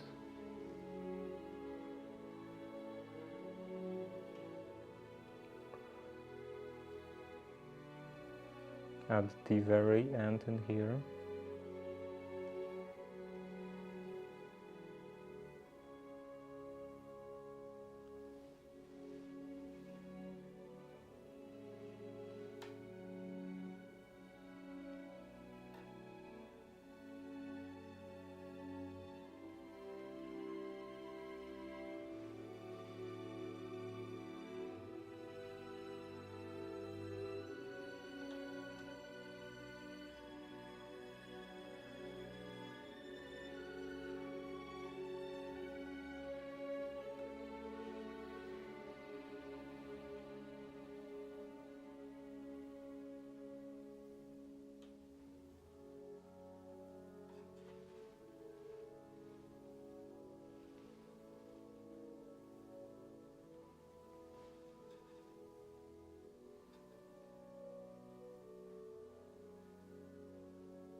I'm going too tight again.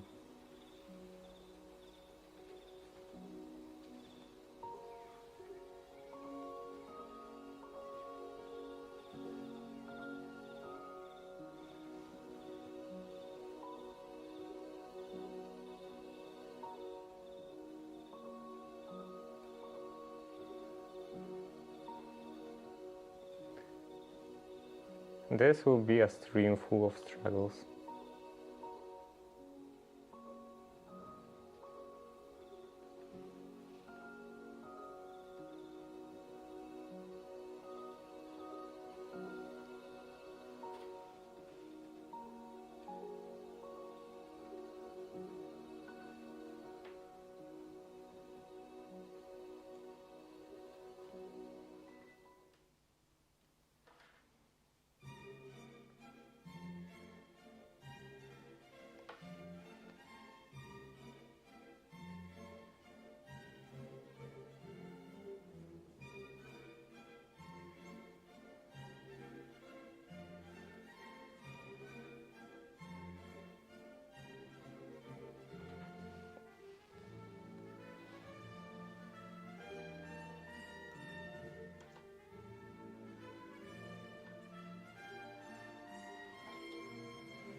I wonder how humans actually started knitting, because this seems much more complicated than like those loops seem much more complicated than just weaving, than just like crossing threads with each other.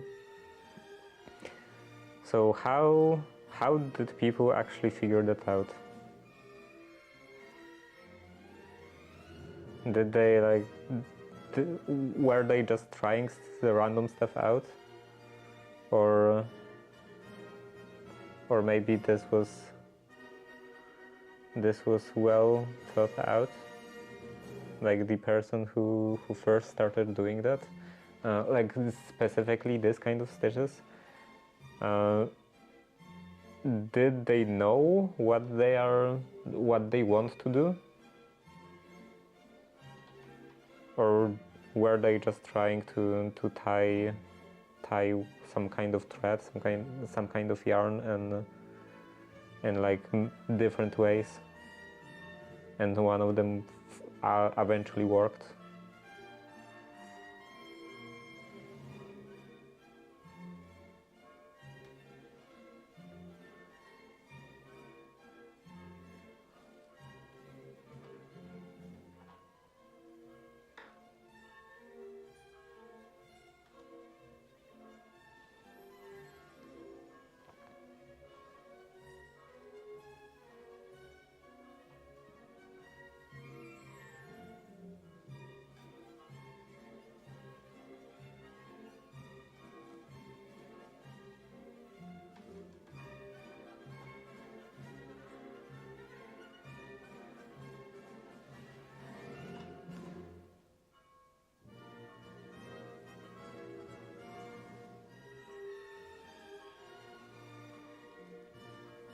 Yeah, I can't push that at all.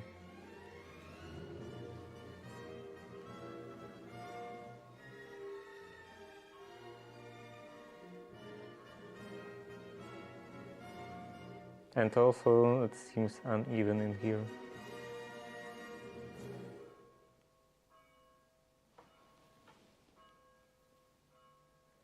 But at least I'm actually getting somewhere.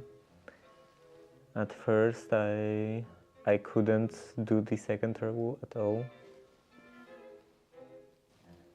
And now I just can't finish the second row.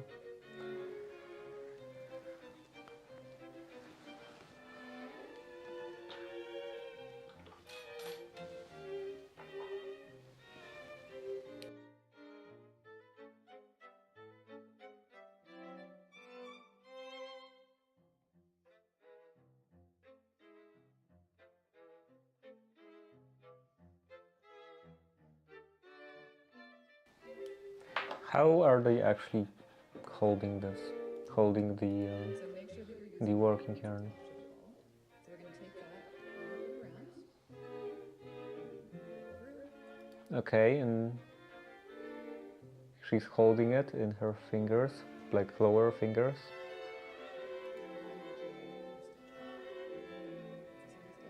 So on this first row, the silicone's kind of in the way. If this first stitch gets loose, you can just pull this after to take it out. Okay, so let's do that again. In that front stitch from left to right, this way, mark these kind of clockwise. Loop that around. You want to always make sure that you pull the needle in, otherwise you're knitting into the seam. Wait, I think I wasn't doing this correctly at all.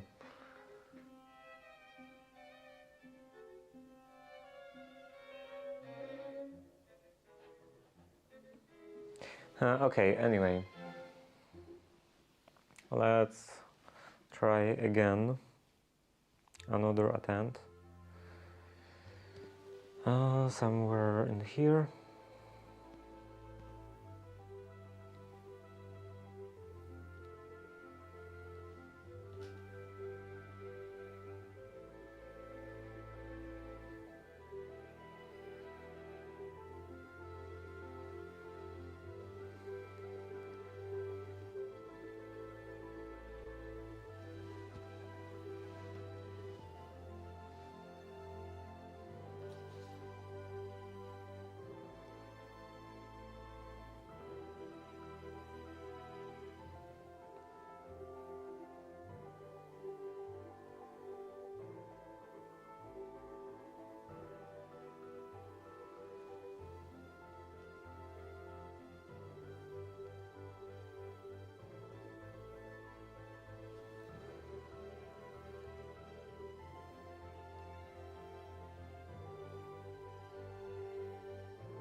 And also, I know another thing I wonder about, like they are on multiple different sites at this point. They were mentioning the English method and the continental method of I think basically just holding your needles. So is knitting not a thing in different parts of the world, like in Africa or in Asia?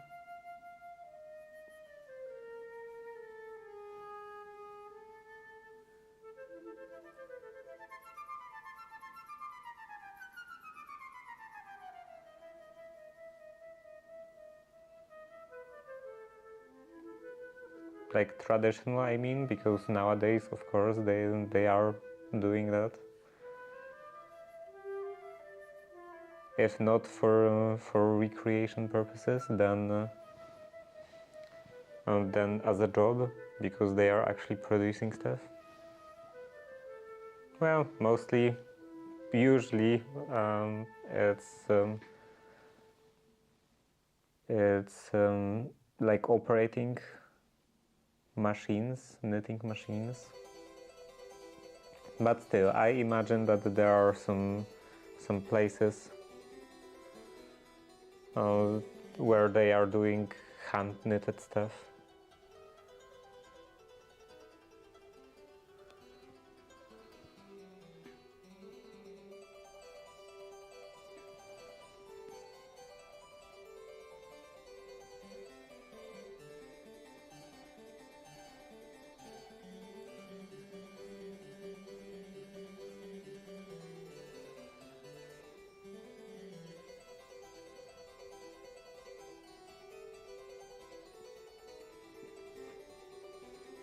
It's still twisting. Well, let's leave it like that. And continue.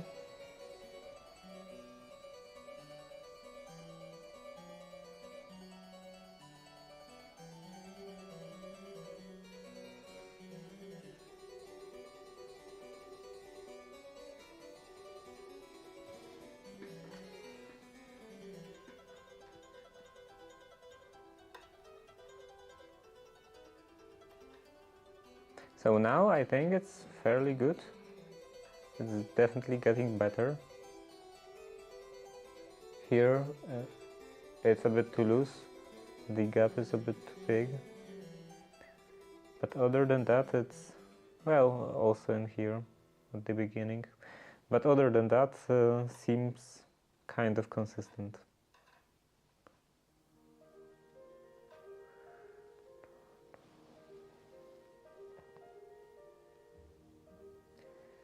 Okay, now this way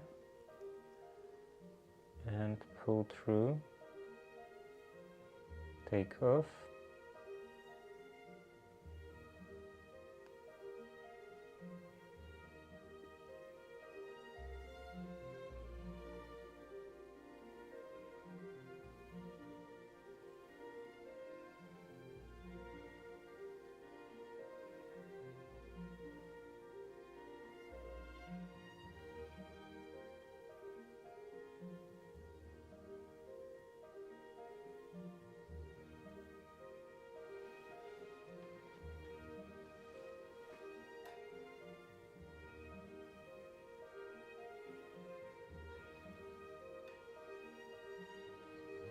I still don't know how you're supposed to hold this end.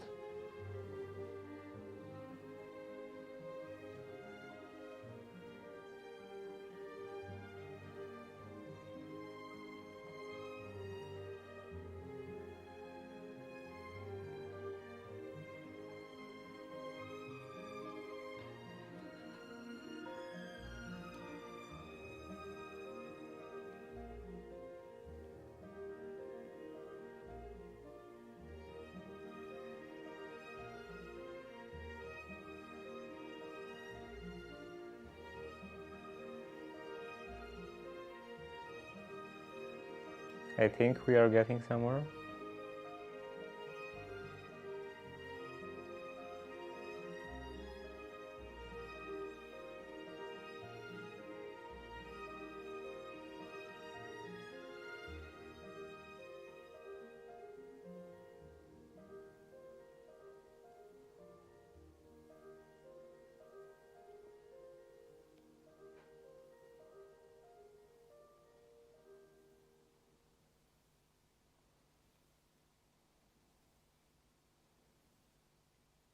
Yeah, I definitely missed one stitch.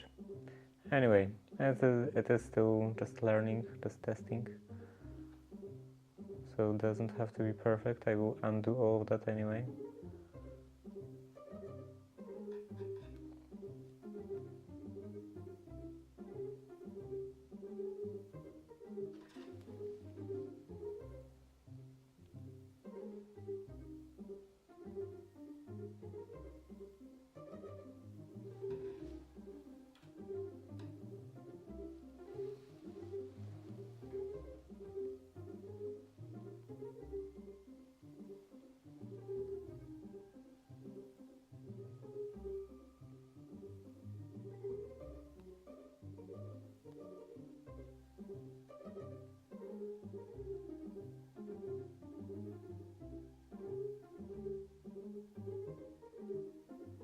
And I messed up. It's fun.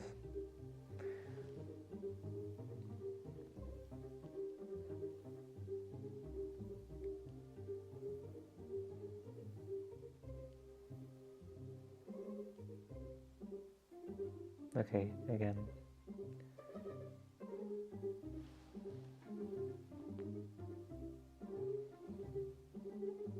Here, around.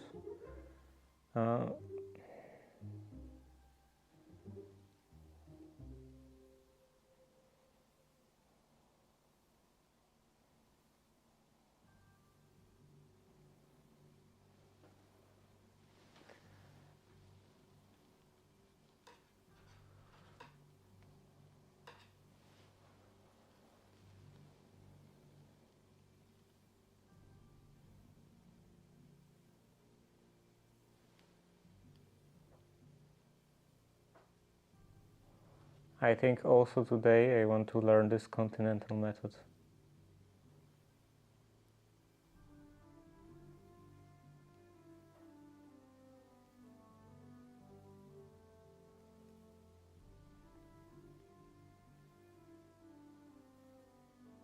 Like, from what I understood from... Where is my mouse? From this video, I think. No, this is casting. Here, from this video, the continental method is supposedly a bit more difficult, but I don't know. Like people in the continental Europe should always be just learning continental style. Like historically in the past, they would, I assume, they would always be doing the continental style from the beginning.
Okay, so we are getting somewhere, but this is fairly difficult, at least at that size.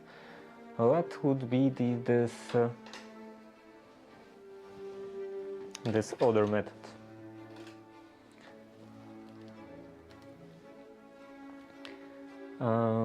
Net stitch continental method.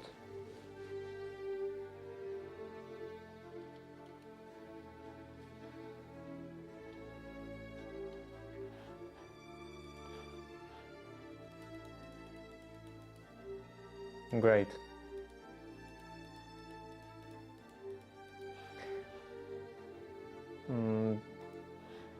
I love when those don't work.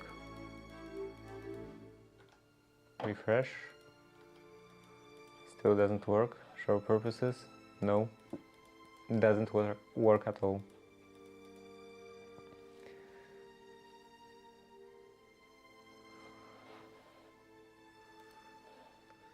Grupa elektronicy w swojej okolicy. Cześć Velos. Dzisiaj jest trochę robienia na drutach. Uczenia się robienia na drutach.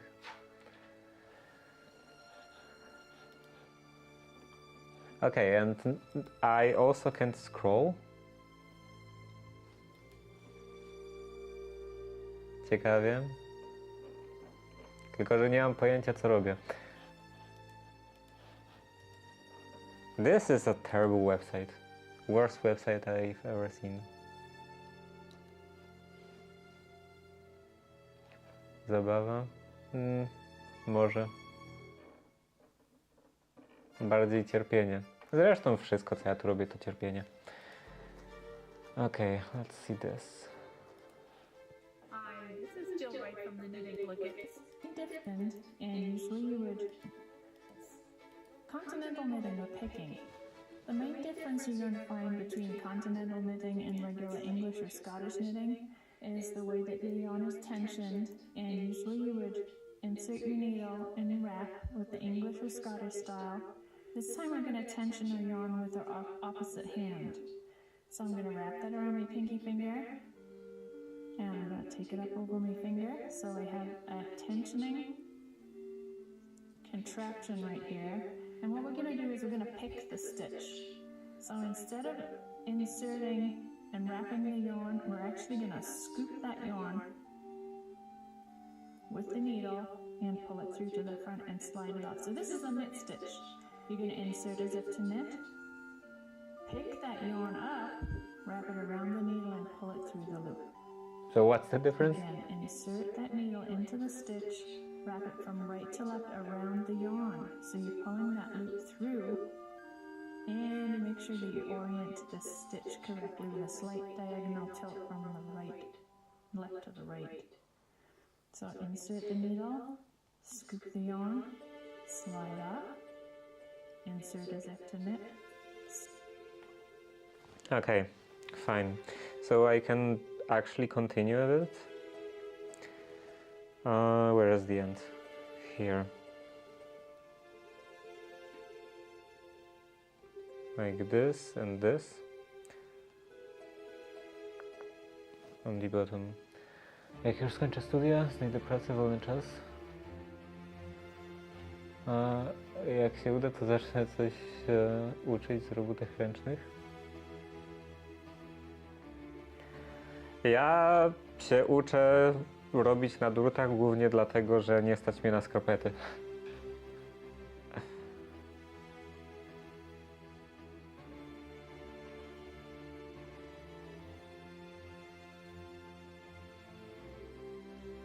Okay, here.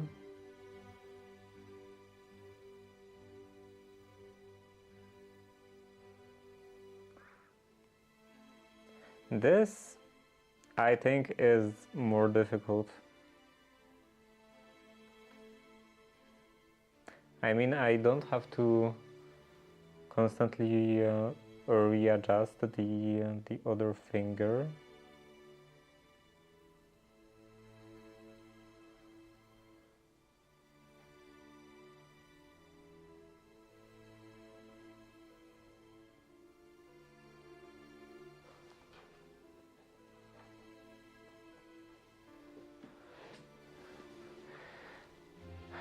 Ja nie lubię kupować ani skarpet, ani ubrań. Chodzę w tych samych ciągle. No ja tak zazwyczaj chodzę zawsze w ubraniach, dopóki się nie rozpadną. I właściwie jak się już rozpadają, to nadal w nich chodzę. Na przykład jak dżinsy mi się kompletnie z tyłu przecierały, także że po prostu się przedarły na pół, to odprułem kieszenie z tyłu i zrobiłem z nich łaty i załatałem te wszystkie dziury z tyłu i dalej w nich chodziłem, dopóki się nie zaczęły drzeć wokół łat, więc wtedy rozciąłem chyba drugą kieszeń i zrobiłem z niej kolejne łaty, więc miałem załatane łaty.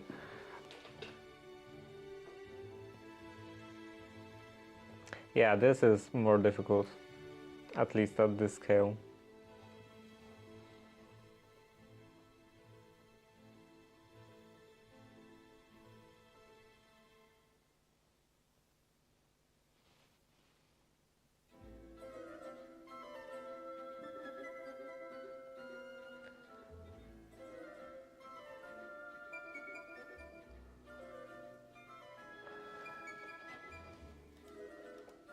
So what was, Tension or yarn with the how opposite hand. was English So I'm method gonna wrap supposedly your pinky different? finger, take it up positioning. And what we're gonna do is we're gonna pick the stitch. So instead of inserting and wrapping the yarn, we're actually gonna scoop that yarn with the needle and pull it through to the front and slide it off. So this is a knit stitch. You're gonna insert as if to knit. So pretty much the only difference is that you are wrapping the needle around the yarn instead of yarn around the needle.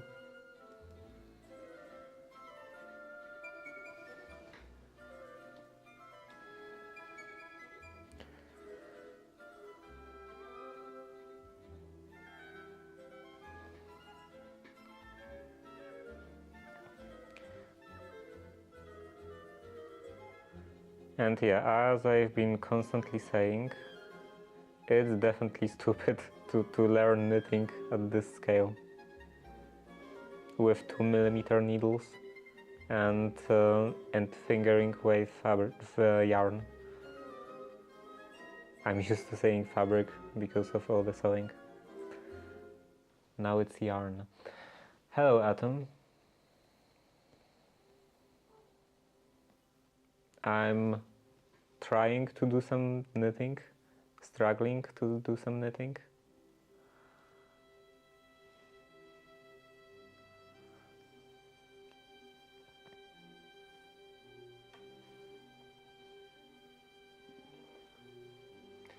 I believe there exists a plastic device that makes the socks.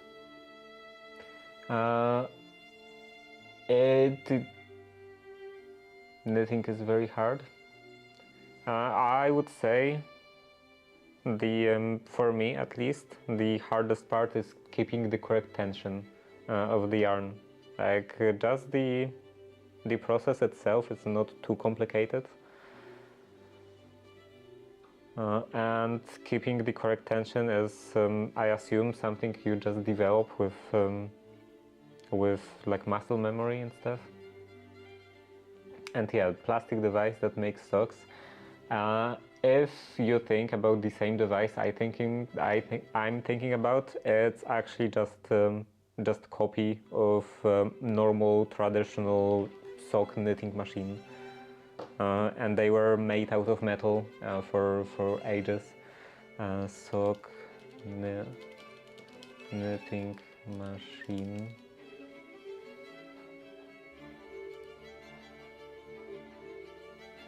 So yeah, I believe there is, yeah, this is, I think, 3D printed even, but this is basically just a copy of antique sock knitting machine, basically just copy of that.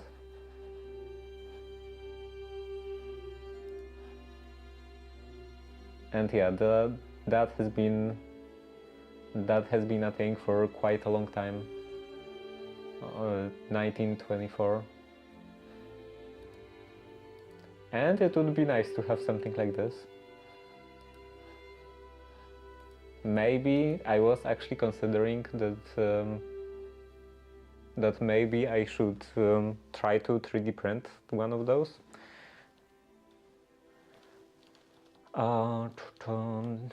3D print,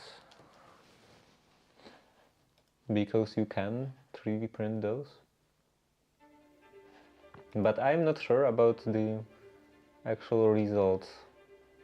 Like this seems quite loose. Like the holes in between the yarn seem quite big.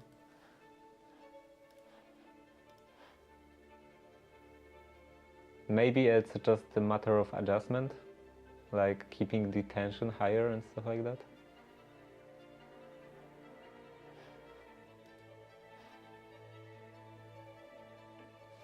I wonder what are the offers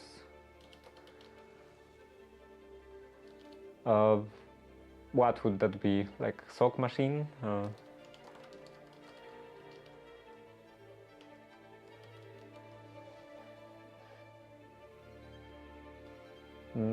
No, no location.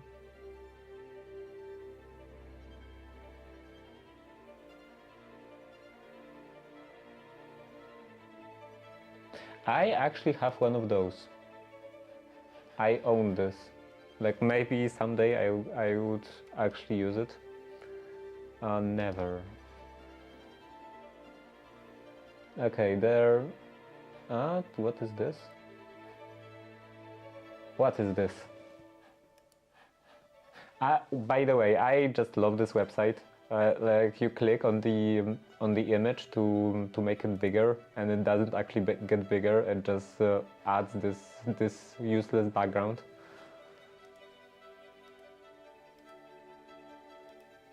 Is this for making socks?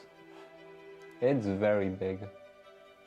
But I think this is kind of a circular part that looks like it would be making socks.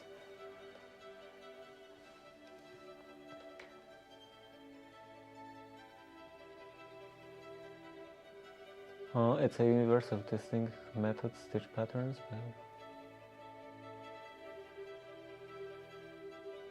I hear one of hard parts is counting. Yeah, I guess like counting, of course, is not hard, but there is a problem that you have to count because knitting is quite slow. So you kind of instinctively maybe even want to like start thinking about something different, or maybe actually do something different, like I don't know, watch a movie or something. But then you can easily get distracted and actually lose count of how many stitches you've done a certain way. Categories. Antiques.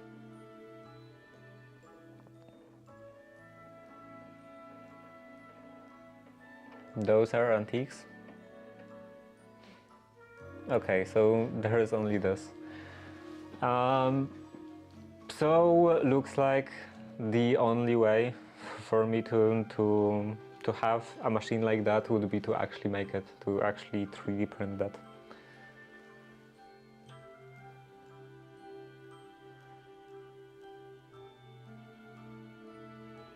W ogóle głupi byłem jak buz, bo te sygnały synchronizacji robiłem z 2 oddzielnych timerów.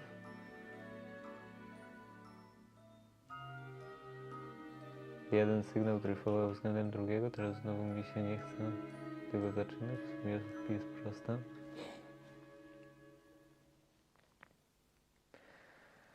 Tak wygląda po prostu projektowanie elektroniki, że siedzisz nad czymś czasem kilka tygodni, albo nawet więcej i się później orientujesz, że problem był bardzo prosty, tylko się po prostu nie zorientowałeś, że coś tam trzeba zrobić. Okay, this should be on the back.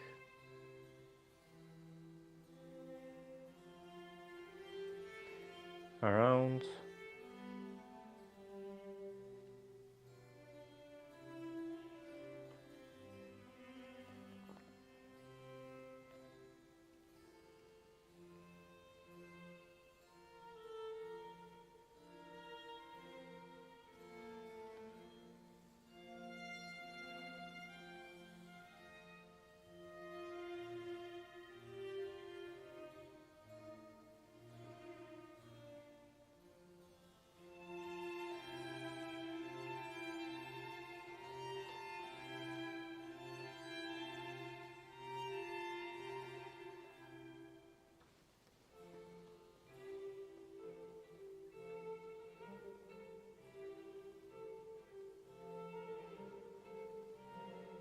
What happens when you get to the end?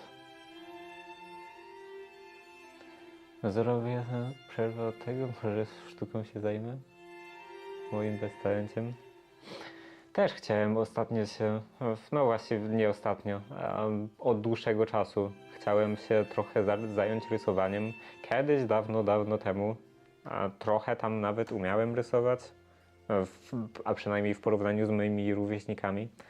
Ale później nie kontynuowałem, nie ćwiczyłem rysowania i teraz jest na takim poziomie. Ale chciałbym wrócić do rysowania, chciałbym się nauczyć takie fajne, takie ładne, niekoniecznie jakieś super realistyczne obrazy malować czy coś, albo jakieś super artystyczne, ale chciałbym być w stanie na szkic robić takie botaniczne szkice. Jak tam na przykład nie wiem, w jakichś encyklopediach i tak dalej, to zawsze jest jakiś szkic jakiejś rośliny przedstawiający wszystkie jej szczegóły i tak dalej. Chciałbym być w stanie coś takiego narysować. To wydaje się bardzo przydatną umiejętnością.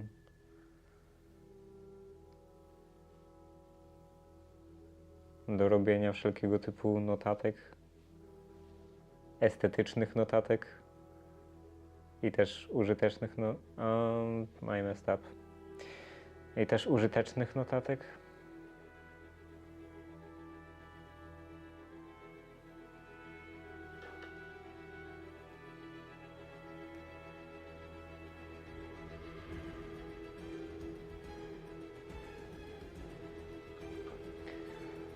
Malujemy chód pruski na streamie, bitwę pod Grunwaldem.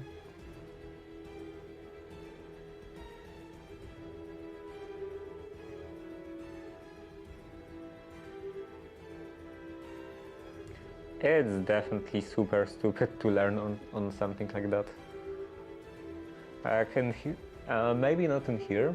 Actually, yeah, in here. Like all those tutorials are using such a thick needles. They look like they are gonna stake a vampire with that, and now I'm using one of the smallest needle available. So that's definitely not a good method to learn something like that. Not a good way to learn something like that.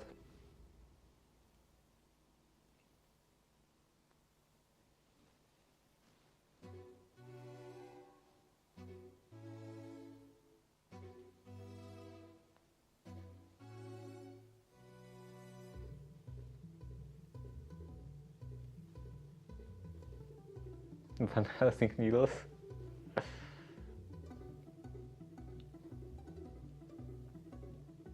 You know, I don't think we actually know what Van Helsing was doing in his spare time. Maybe he was knitting some sweaters with his stakes for vampires.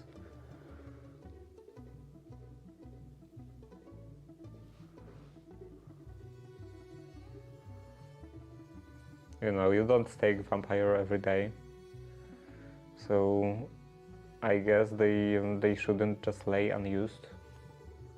It's good to find some other purpose for your tools.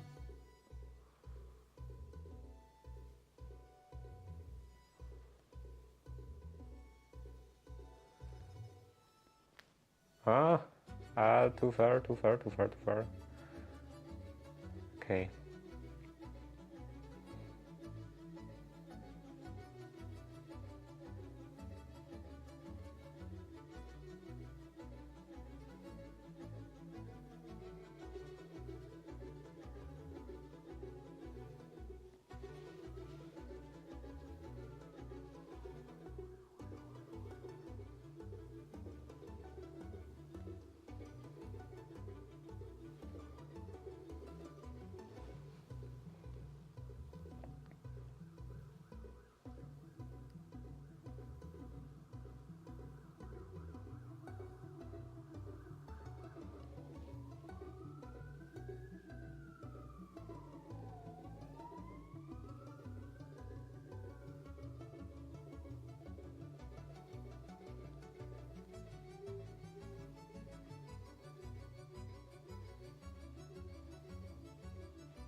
Okay, so I have 2 rows. How do you actually go the other way now? You want to always make sure that the way out to the first, which is essentially just the exact opposite of the knitting. Those 2 stitches together are going to be the foundation for a lot of things that you make. So they are 2 that you want to have nailed down.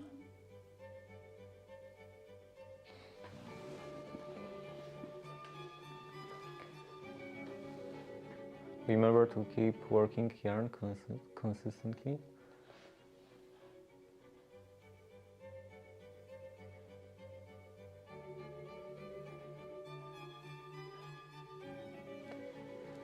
Okay, what do I do now?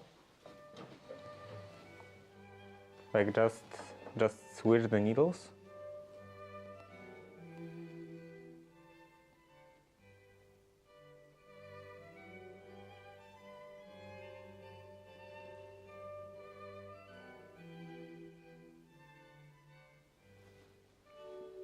And yeah, it's not super consistent.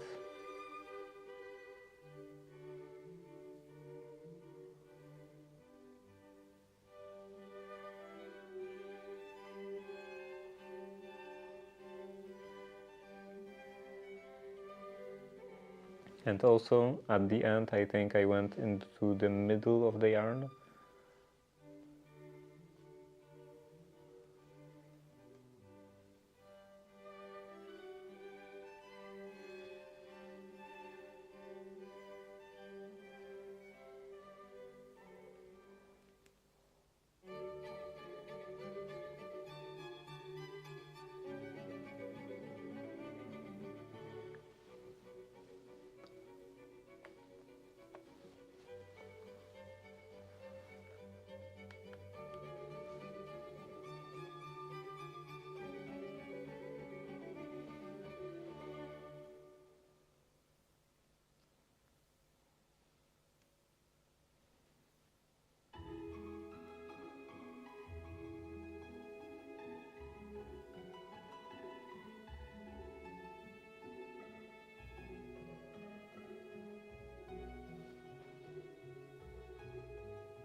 Now I messed up.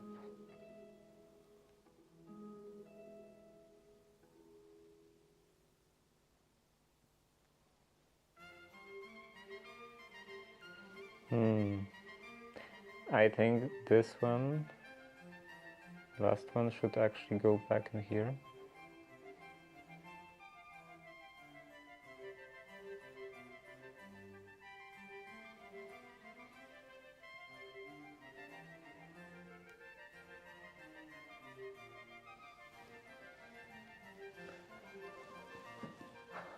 Głodnym zjadłem coś dobrego?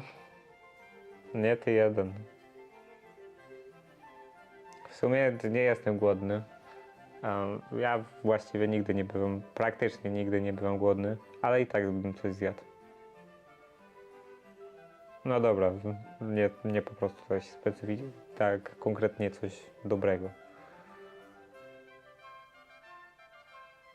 Po prostu czegoś to nie muszę.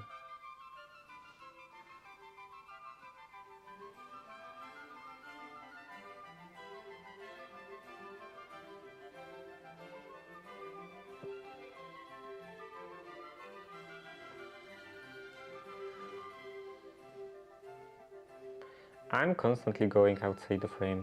Like at first I was I had my frame lower and I was constantly getting higher, and now I have the camera higher and I'm constantly getting lower.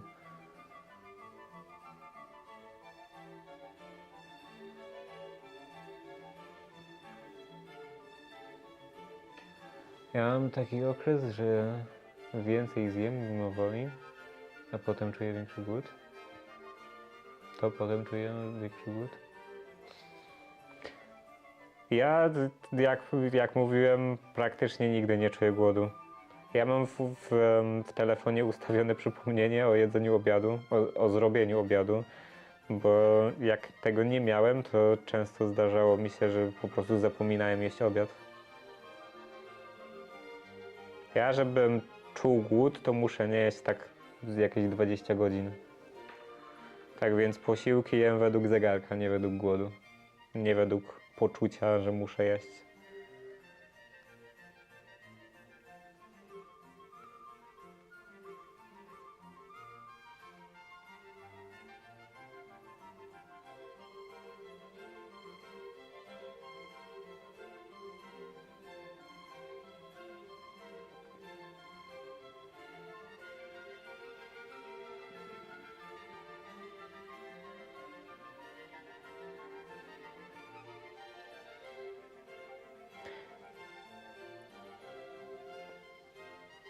This method of learning knitting kind of feels like one of those harsh trainings in some TV shows. Like, you know, someone has a very harsh master, and they are like, oh, so you are 10 years old, and you want to learn magic? Okay, so I'm gonna leave you in the middle of this forest filled with monsters, and you have to survive. That's the first lesson.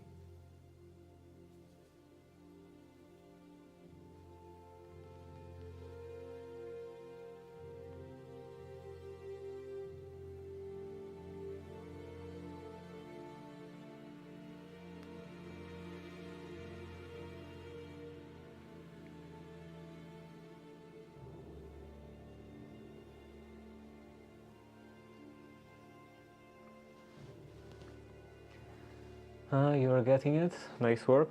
I don't know. I'm doing something, but it's not very consistent, and it's also quite hard. And also, because it's very tight in here, it's hard to move. My split fingernail kind of is kind of troublesome, because if I try to push it like that, you can see that the split is opening. So I don't think that's very good. Oh, okay, now wrap around.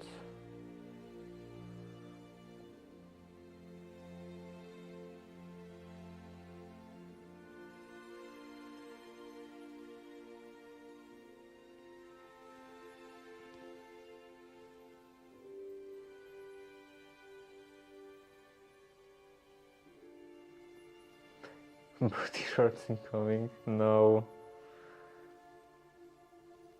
No, no, no.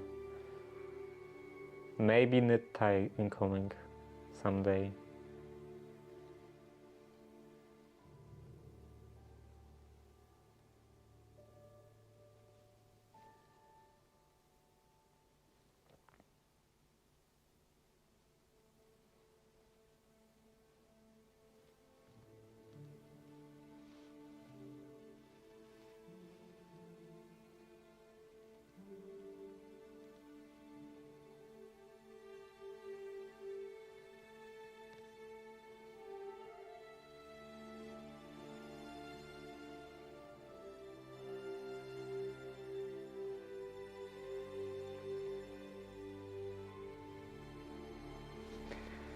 Yeah, I think that keeping the correct tension, at least for a beginner, because if you're more advanced, then I guess you just have a feeling for it.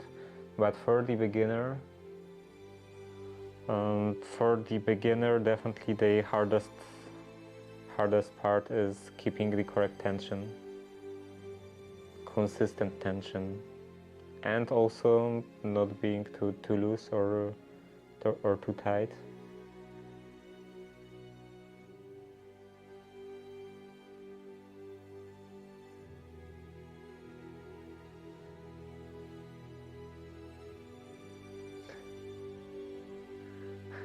Is knitting his underwear?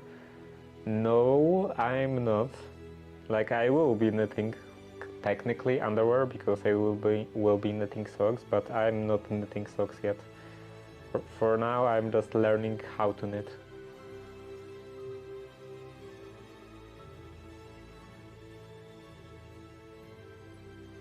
I'm nowhere near ready for actually starting making socks.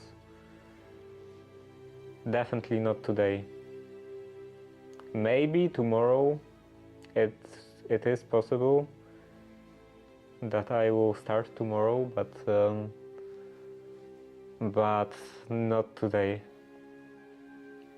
This task list on the top is definitely very optimistic. Was optimistic.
Okay, so now I'm thinking about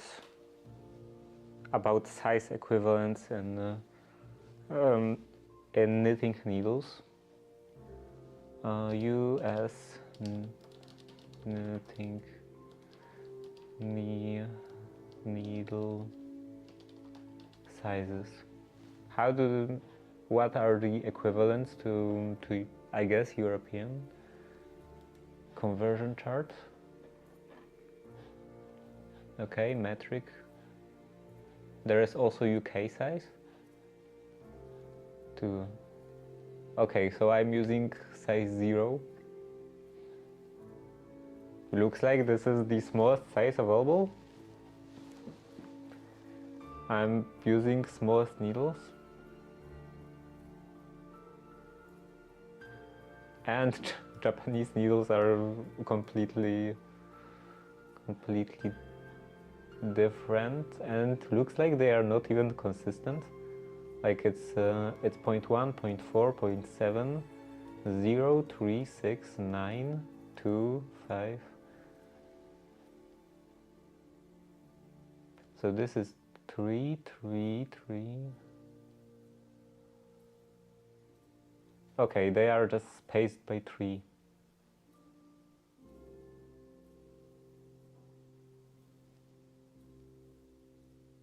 And also this bothers me. This is 0.0, but that is not 0.0.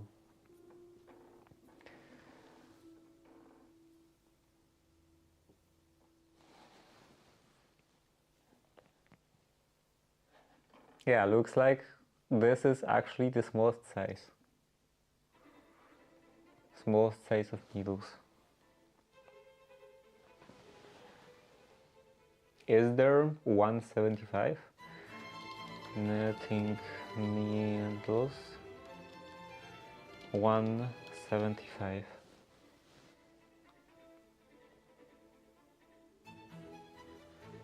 New dance party confirmed. What? I'm not gonna twerk.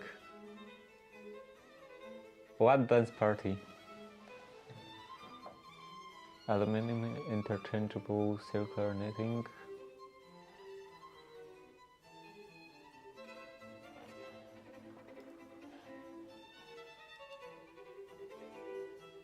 Oh, looks like it is. There are smaller sizes. There is 00 and 000.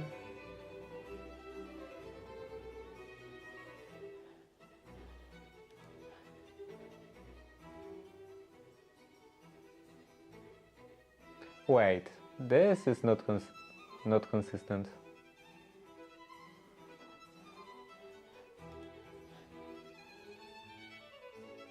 $2.25 is 1 and 2 is 0. 2.5, 2, 2.75 is 2.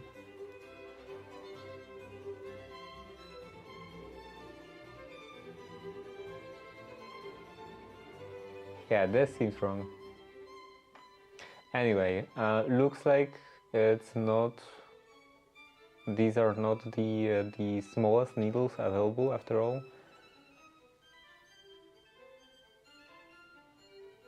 But they are the smallest commonly available needles. And looks like UK sizes go backwards, go up as they get smaller. The same as I believe US AWG system for measuring wires.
Okay, looks like I lost one stitch, but anyway.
Okay, this is definitely not good.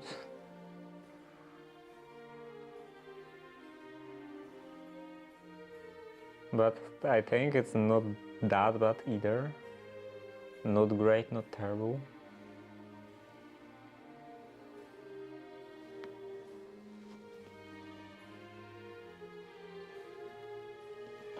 And this is twisting.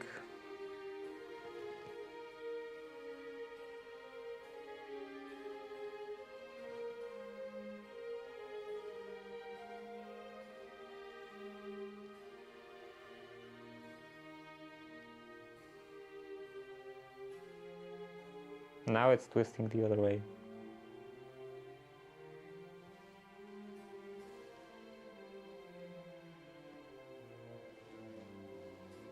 Okay, this is fine.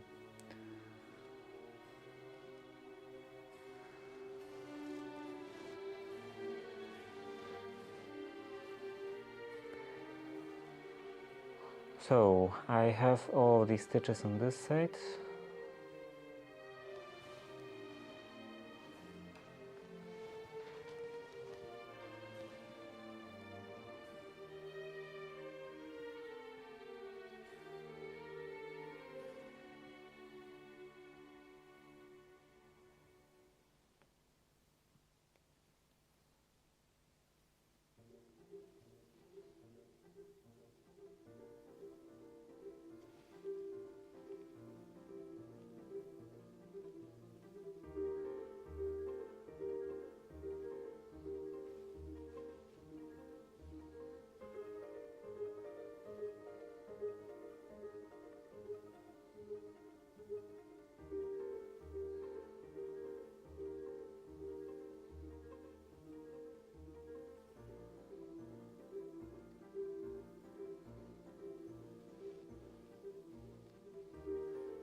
It does get easier if, when I'm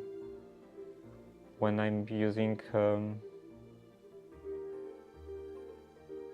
okay, in here this wasn't very consistent. I think it does get easier when I'm using less pressure, tension. Okay, back into here.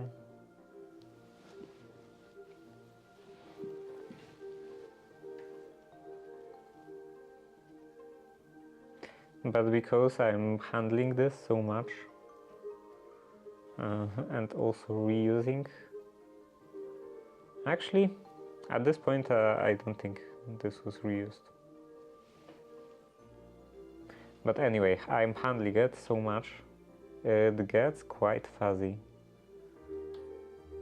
And it's just a bit hard to see what's going on with all the loops.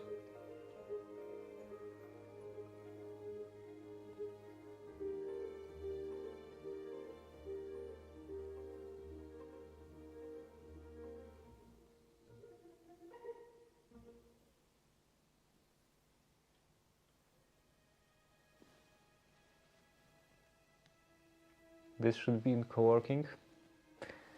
Yeah, if I was actually doing some knitting, then I guess I would put this in co-working. But now when I'm just learning, or partially also researching stuff, I'm not sure if I want to put it in there.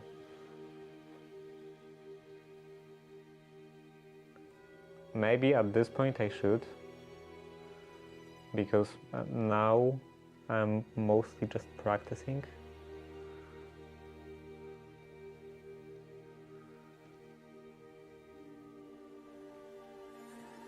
Trying to get good tension and everything.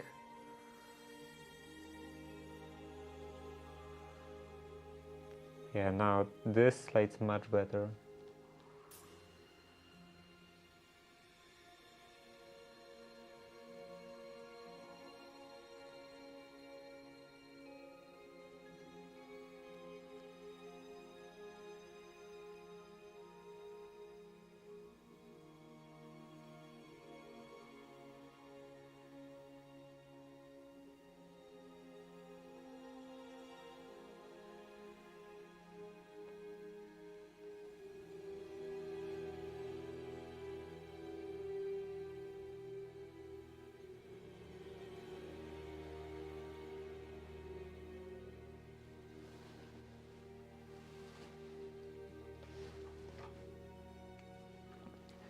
I'm here taking notes, the environment is perfect.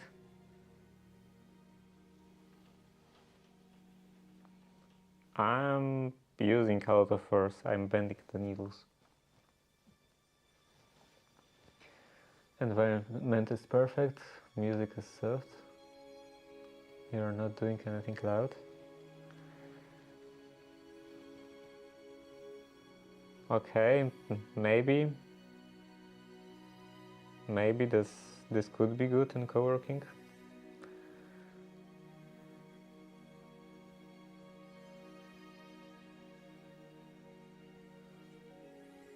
I'm not sure.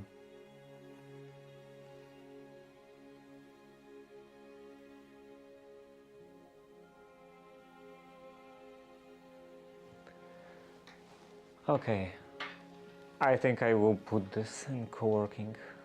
Let's see. Schedule. This category.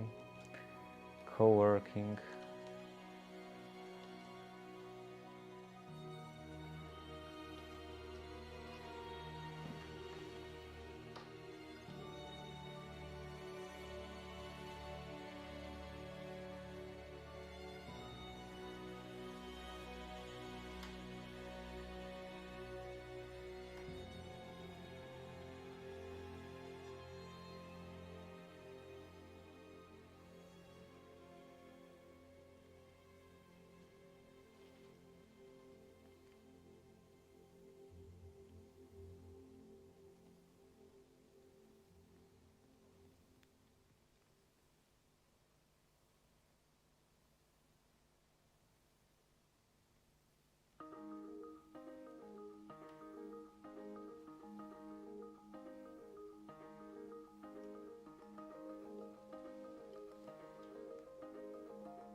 I think I just lost that one. Yeah, let's skip it. Whatever.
Again, here.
So with the home renovation, I have to think about actually finishing everything, and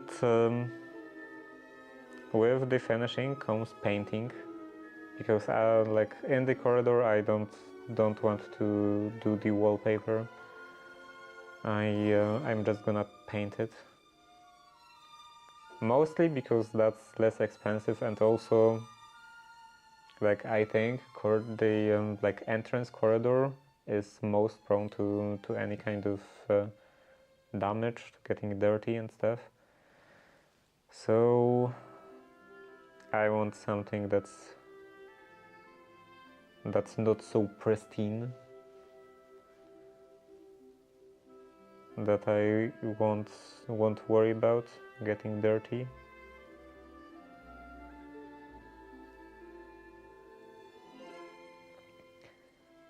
So with painting, I have to think about the color. I was actually thinking about this already a bit, and I still have no idea what color I want to do in there.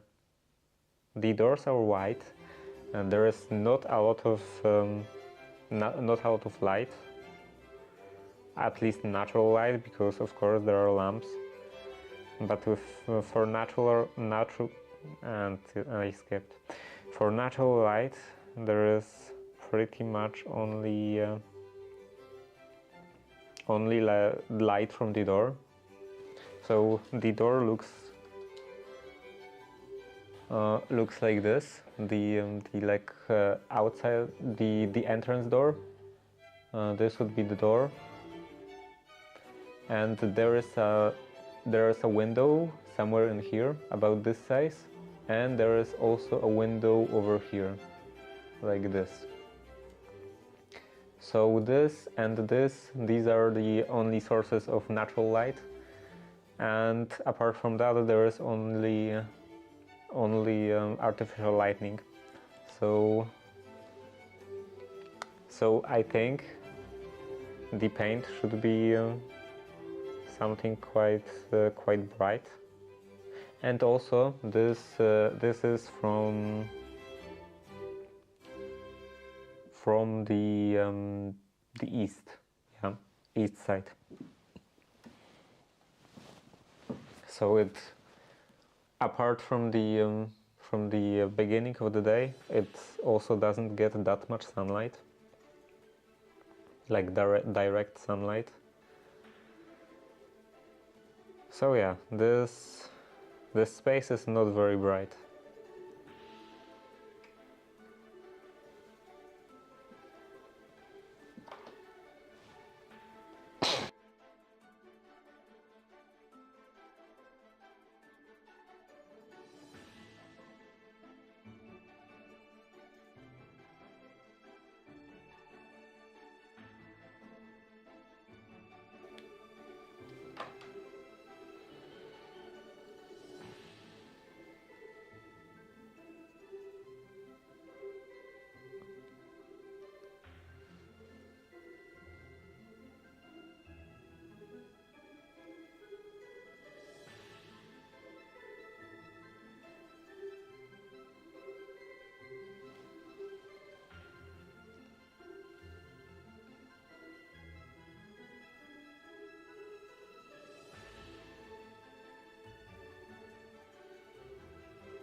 maybe on the next row I will even try the continental method.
Other way. Here.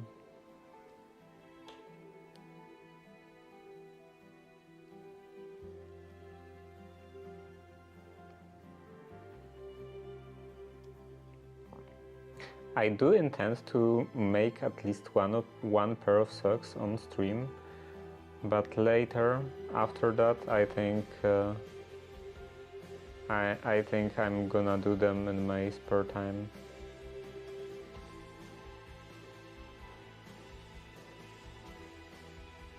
And maybe I will even become good enough that I will be able to watch something while knitting.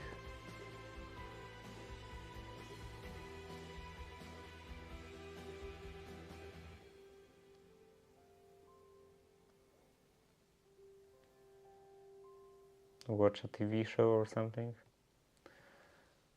Though I think it would have to be either in English or maybe in French.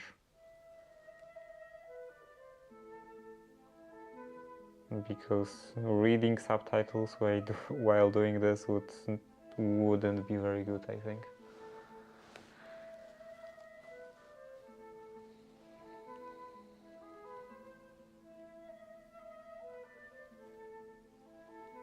Okay, this is quite hard. And the end. And the end.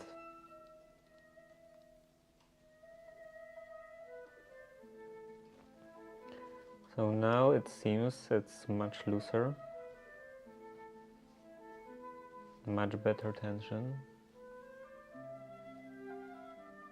And as I said, let's try the continental method. So with the continental method, from what I understand, you're supposed to just hold the yarn in the other hand, and then instead of wrapping the yarn around the needle, you're supposed to wrap the needle around the yarn.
It is definitely more difficult.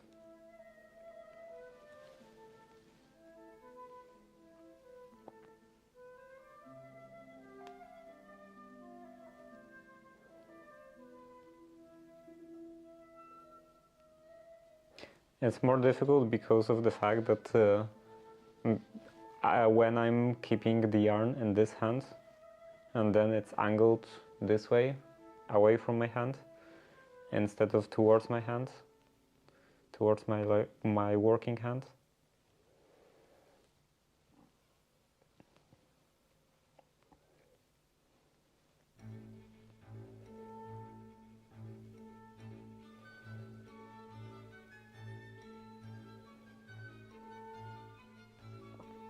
And it would be definitely much easier with bigger needles and thicker thread.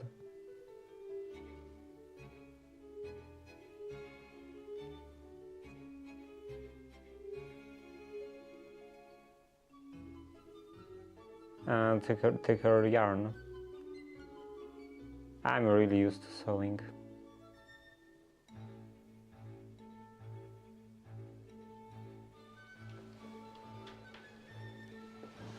Okay, I don't know if I will be actually able to continue it like that.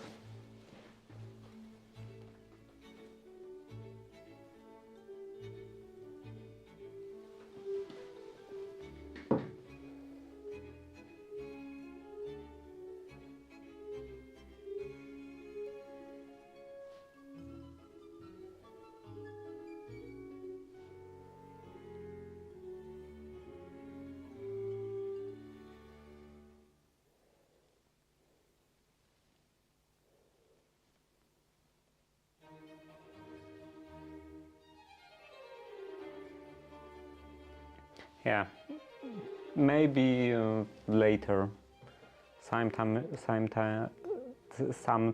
the future, I will learn the continental method.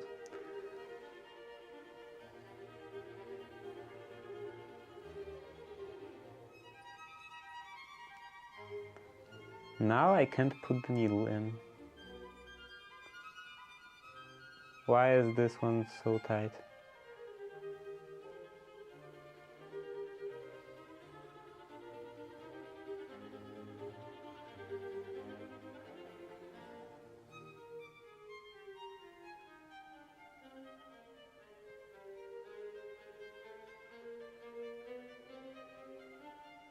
Okay, just skip this.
This one is also too tight.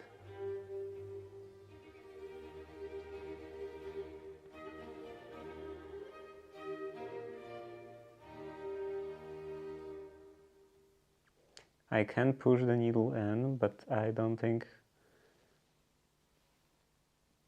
I was actually able to pull the yarn out.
Feels like I've been doing this for hours.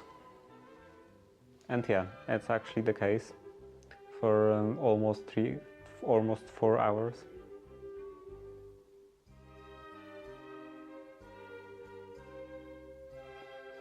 But I think I'm getting slightly better. Maybe more consistent.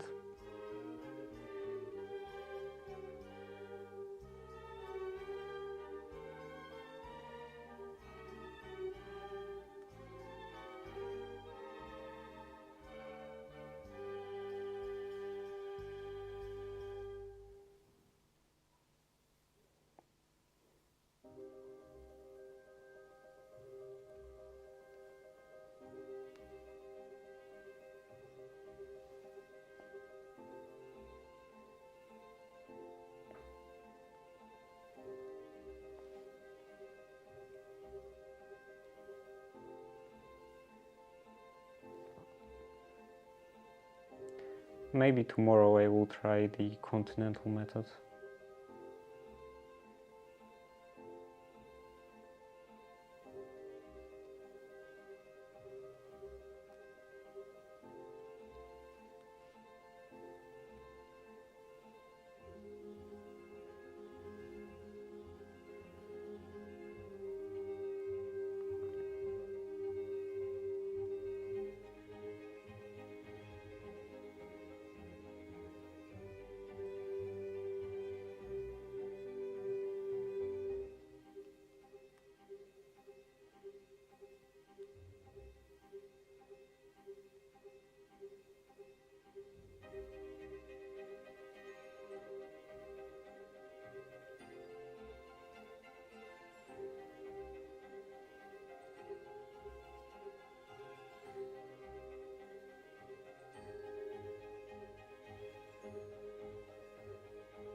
It's always, with stuff like that, it's always super hard for me to actually stay in the frame. I guess I have to just constantly watch my screen.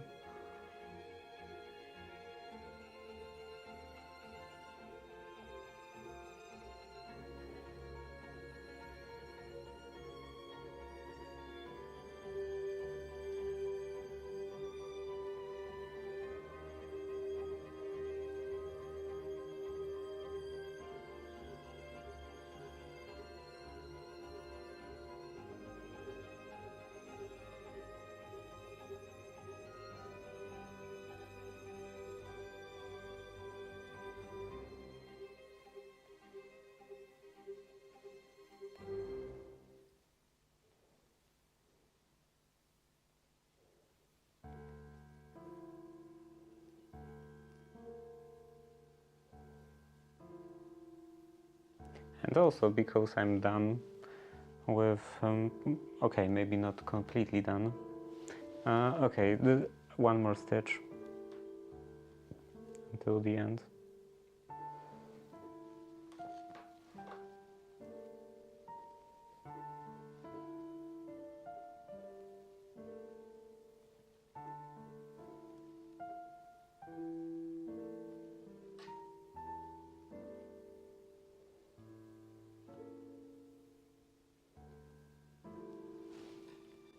Okay, so I was saying that because I'm done, at least for a little while, with the research, let's actually change the scene.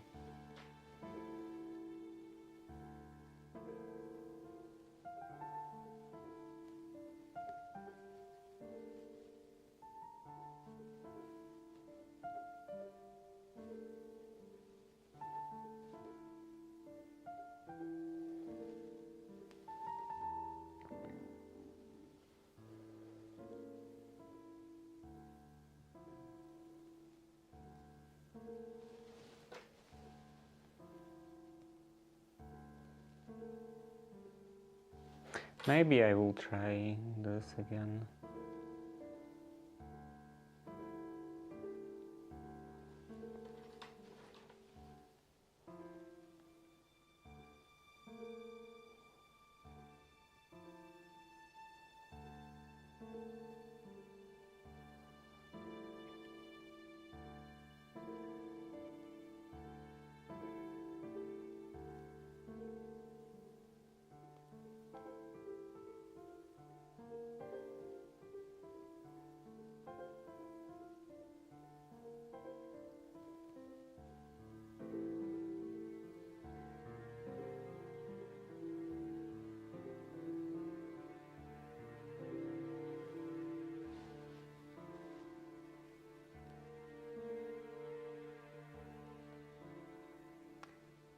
Or maybe I won't.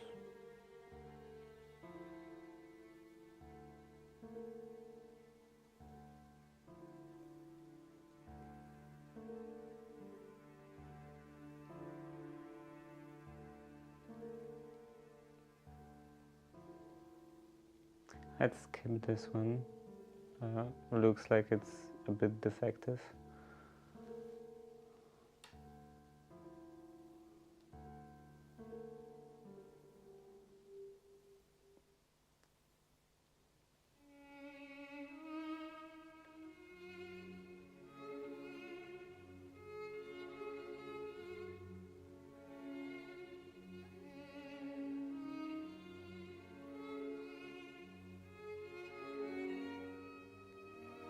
No, I won't try that.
Cowork give more viewers.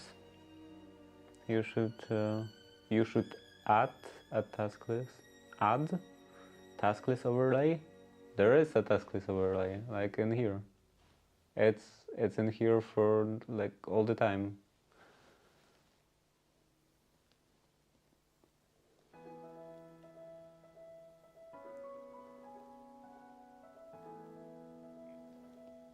And I don't actually know if I notice any kind of substantial difference and the amount of viewers depending on the category.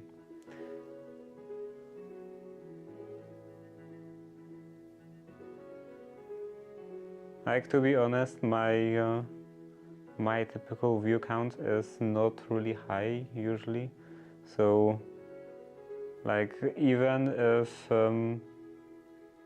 if my viewers double, it's still not really statistically significant, because because doubling my viewers is just a couple more people.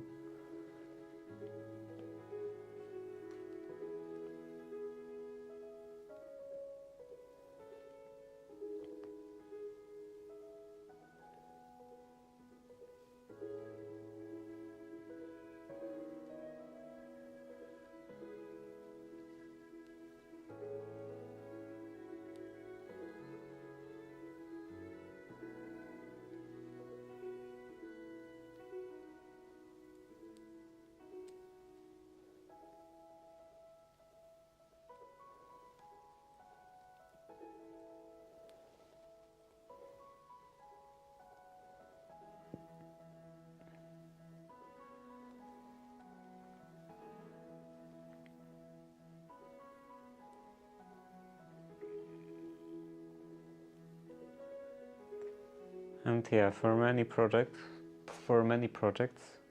especially stuff like this, it's quite difficult to make a task list, or at least task list overlay, because there are not a lot of tasks.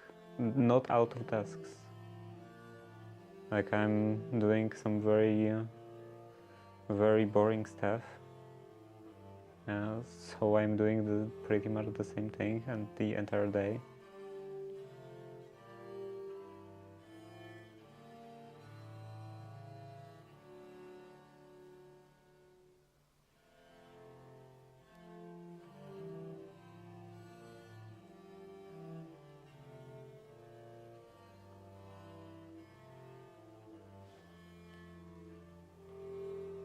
And what is the actual task list? Start knitting socks.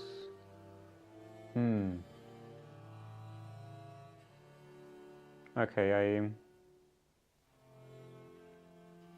maybe I should change that, because I definitely won't start knitting socks today.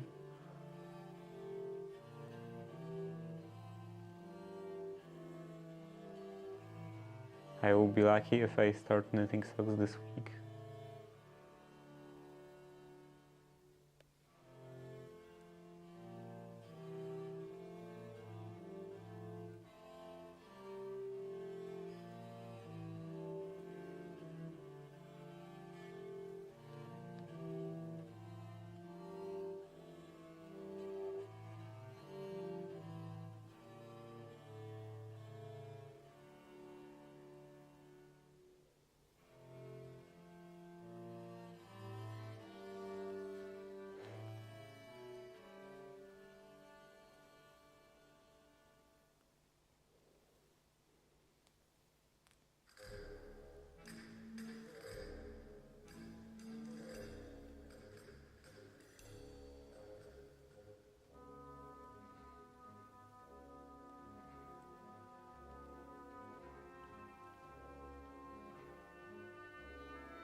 I think there is of course the hard part in keeping the correct tension in here, but I think that maybe even harder, or at least, or more like worse part of knitting is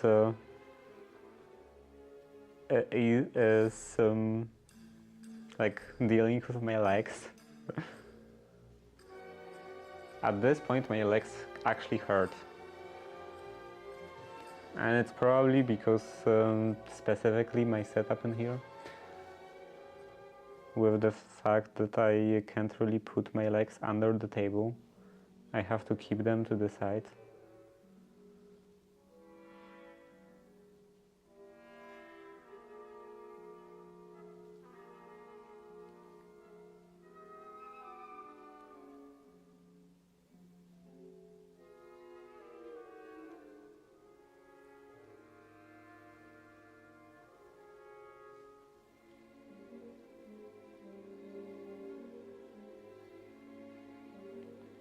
I add some fat needles to get you going for the next package.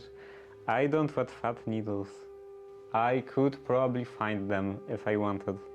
Like, I'm pretty sure there are some big needles at my house. But I don't want them because I want to make socks, and socks need to be very tight. I mean the like structure in here, the knitting has to be very tight. I don't want to have socks that only like sparsely have the yarn, and they are mostly composed of holes. Still a few from the wife. No need and no want.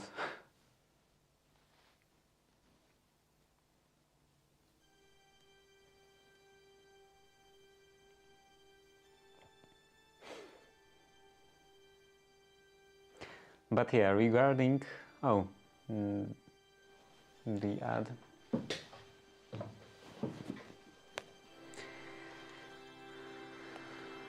Okay, the other way again.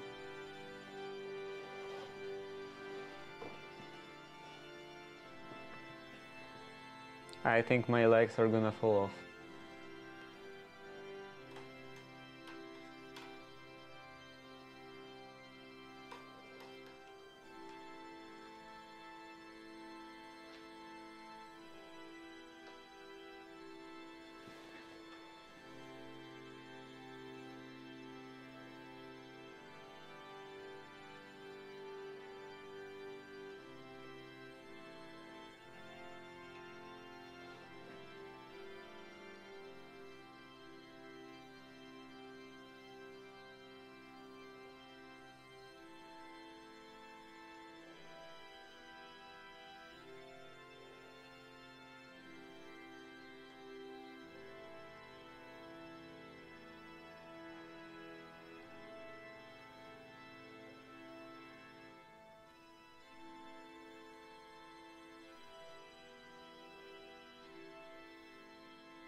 I see sock basically there.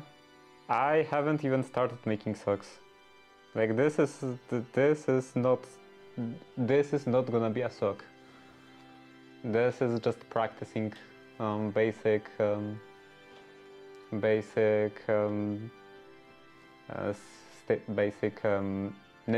knit stitch.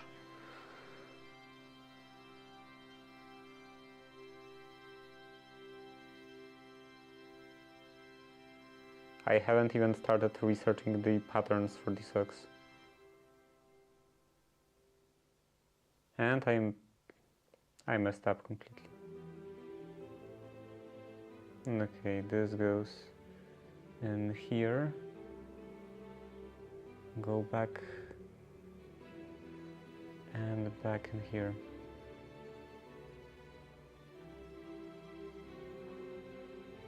Actually, this goes into here.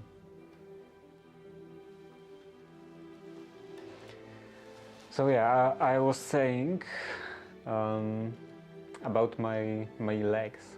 There is in Poland there is this like journal-ish. Well, it's not a journal. No, it's not a like journalist related really. Or maybe there is this TV program, TV show. So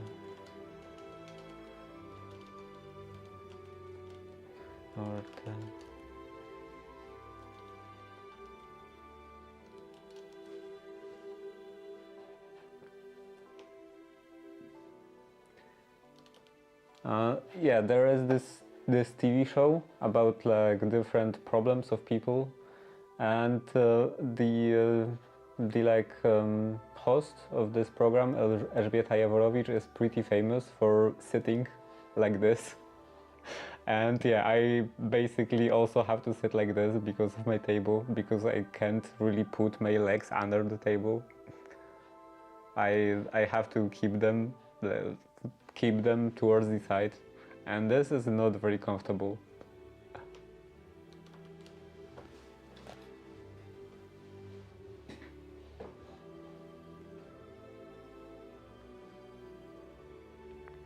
I feel like they are just gonna fall off. I messed up again. This goes in here.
Maybe actually after I'm done with some basic learning, I could... I think I skipped a stitch in here? I don't know. Maybe after I'm done with some like basic learning, basic practice of basic types of stitches, I could actually do some kind of attachment to here.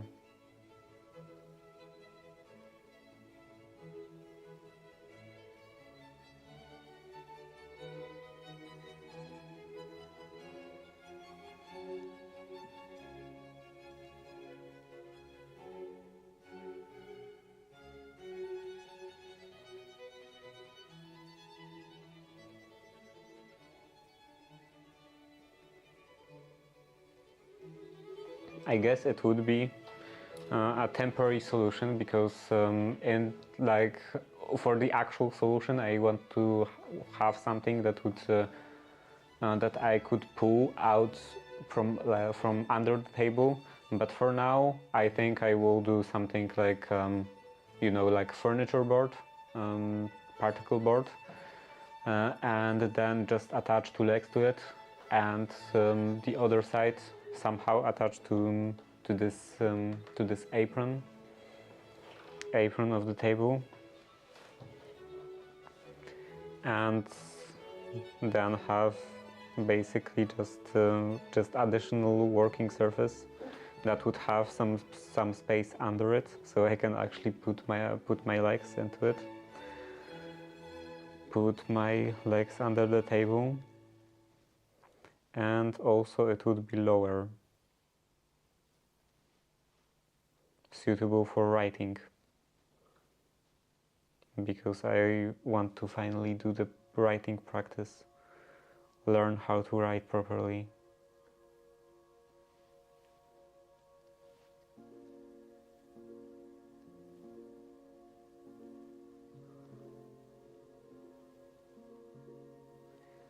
And I have to learn how to write properly on stream, because otherwise I just can't make time for that.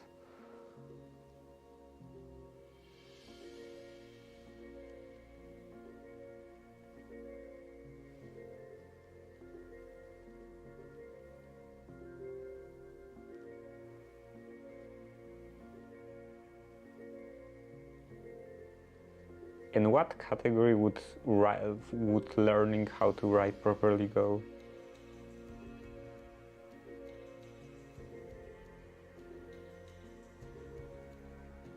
Like, maybe it is kind of art. Maybe you could consider it calligraphy.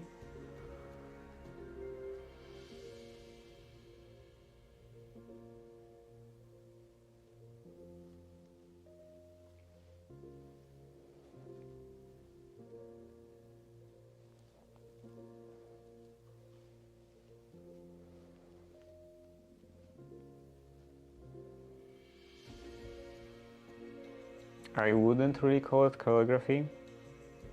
The Palmer method, I wouldn't really call it calligraphy, because it's even in the title, it's Palmer method of business penmanship. So it's meant to be like a everyday alternative to actual calligraphy, to actual more calligraphic styles.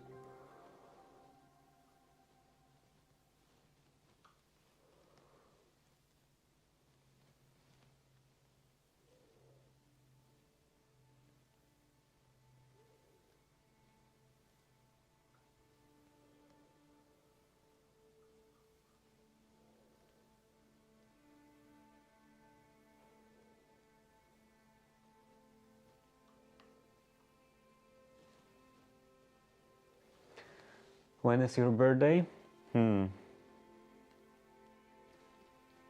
Should this be confidential in any way? Like, is it an important information? I guess that many streamers do actually share their birthday, like birthday date, even if they don't share their real name and everything. So yeah, I guess it's fine. It's January 27th of January.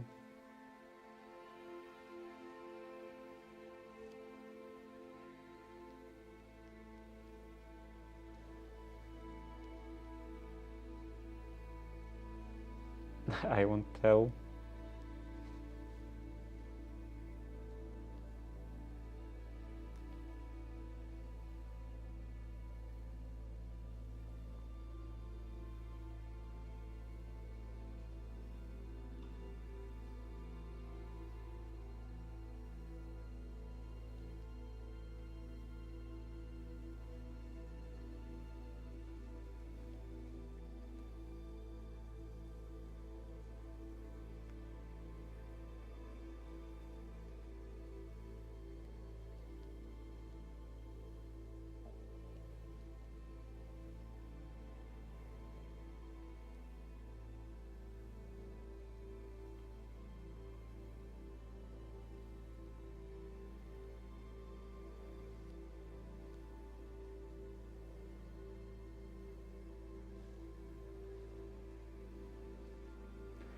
January baby.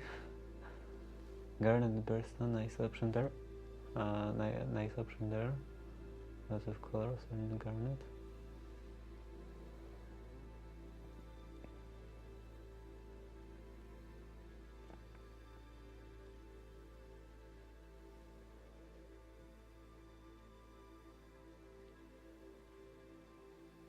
And even though I'm from January, I don't think I ever actually was the oldest in the class in school.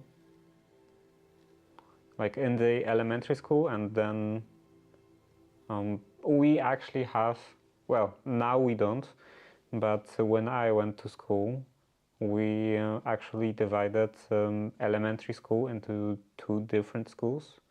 Like one was for 6 years. It was like actually elementary school, and there was the other stage, which was for 3 years, and after that you would go to like some like high school, equivalent of high school or equivalent of technical school. Actually, no, equivalent of technical school is just technical school, I think. Well, actually, the curriculum in there is probably different, so maybe it's not complete equivalent. But anyway, I wanted to say that in both of those stages of elementary school, there was someone who was born on January 24, I think, and then in the technical school, I think there were two people actually. Two of my friends were born before me. One was born on January 26, so just one day before me, and the other one was like, I don't know, 6 of January. So that was way further ahead.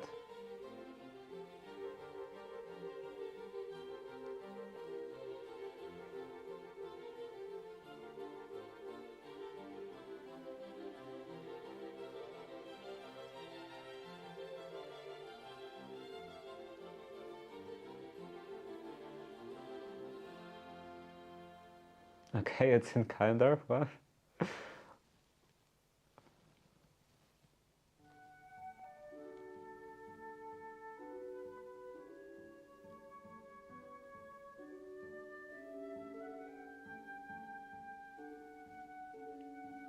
I actually usually don't remember about my birthday.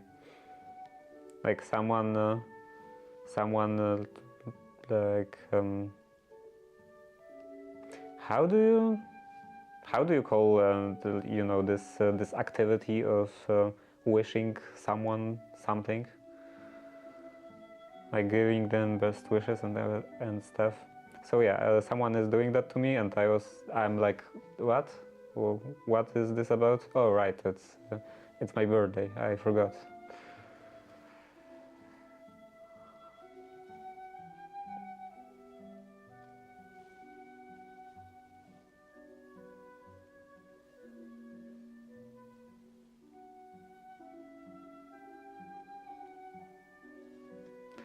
I won't remember this. I'm old.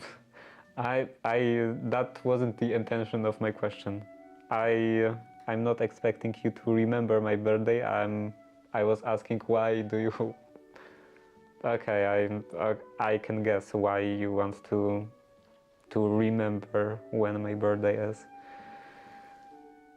But still, it feels weird.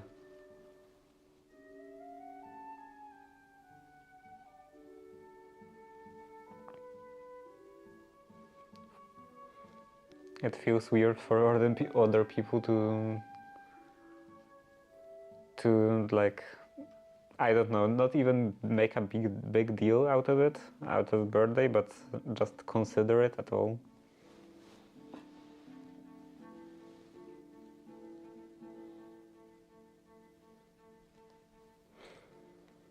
Like seriously, if it wasn't for other people giving me like presents and stuff, or just saying that like happy birthday or something, I definitely wouldn't remember about my birthday.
Okay, that went horribly.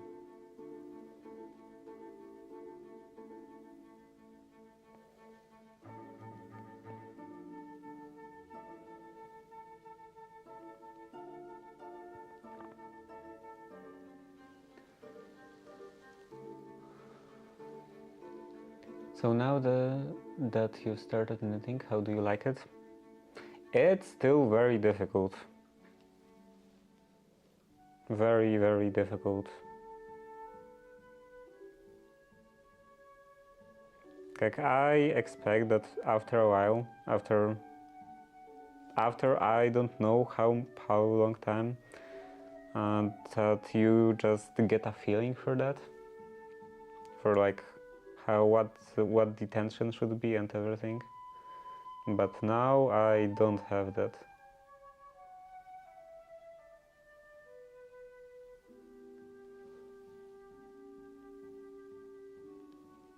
So I just struggle with everything.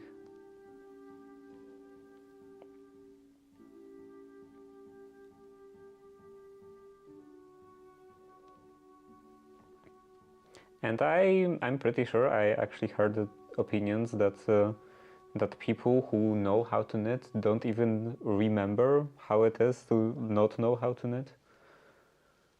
Like they don't know how hard it is to keep the correct tension, because they don't actually remember how it felt when they didn't know how to keep the correct tension. Or more like they don't remember the time when they didn't have a feeling for the correct tension. That would be more that would be like more appropriate word, I guess.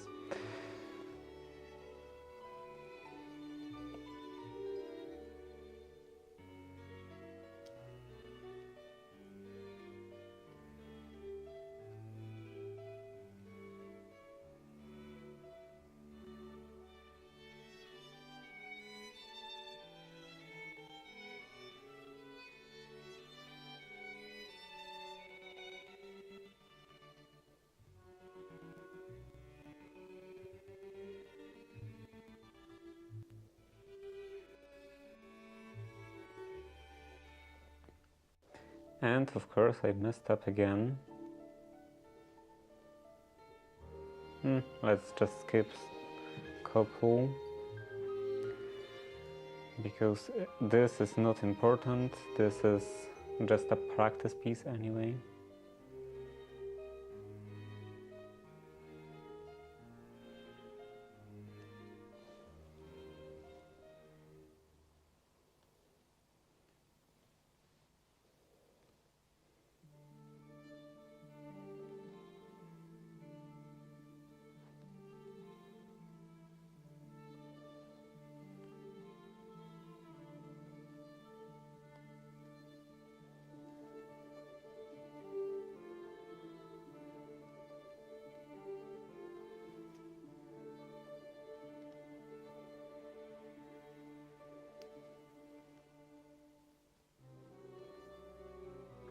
I think it's starting to get more intuitive. I'm starting to get a feeling.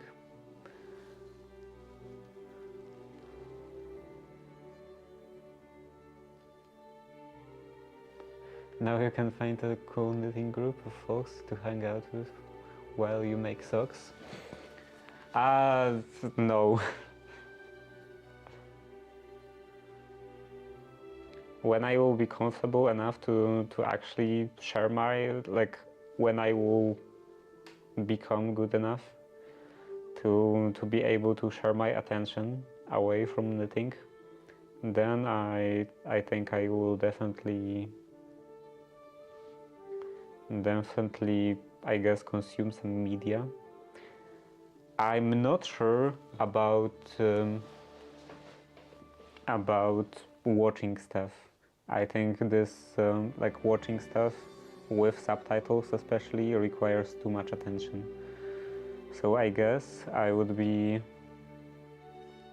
or maybe not too much attention. Maybe it's more just the fact that you have to look at the screen to read subtitles. So I guess I will just be listening to audiobooks in different languages, in French, maybe in the future also in German, in Spanish, in Latin.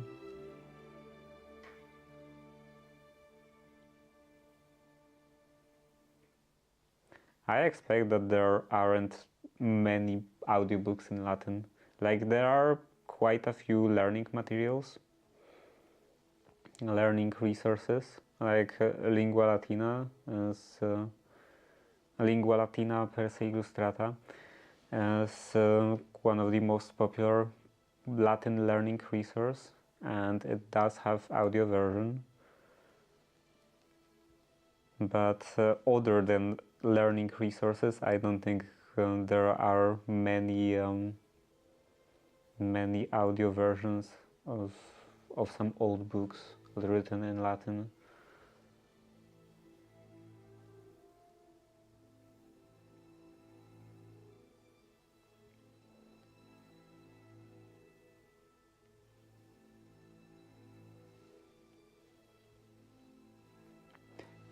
Local old ladies knitting.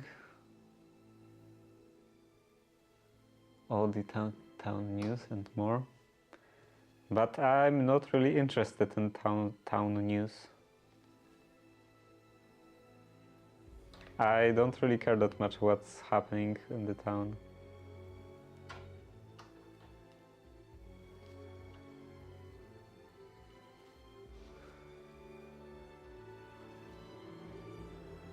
And instead, listening to audiobooks would be actually beneficial. I would learn some language. I would practice some listening comprehension in different languages.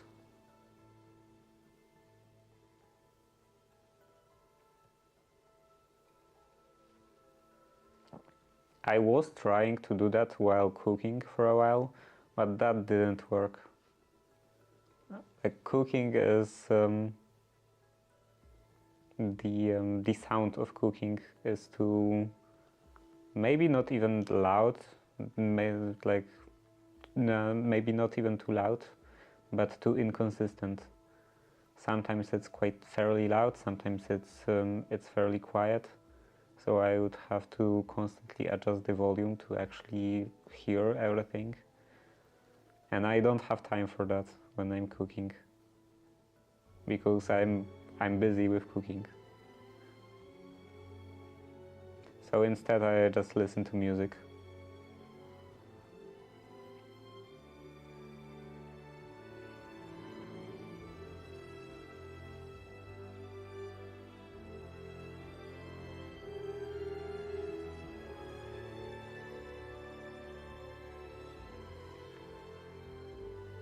Some nice classical music.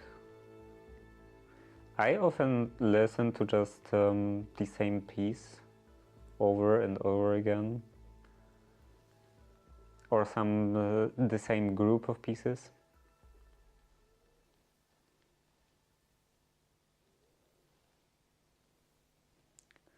The same work. Like, for quite a while I was constantly listening to the Hungarian dances by Brahms.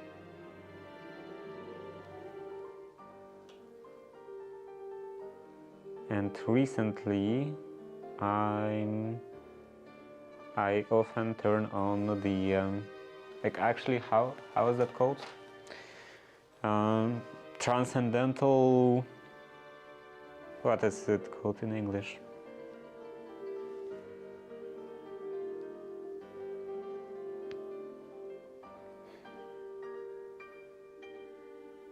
Studies? I guess Transcendental Studies by Liszt, or Liszt, L-I-S-Z-S-Z-T.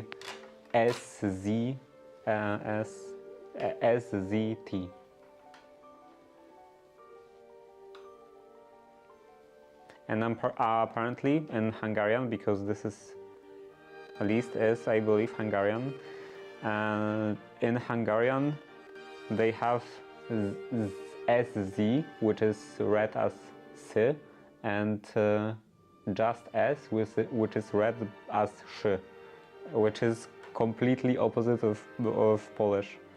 Like in Polish, we also have both of those sounds, but we spell them the reverse way. Like just a single S is S and SZ is Sz.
Okay, there are definitely looser parts and tighter parts.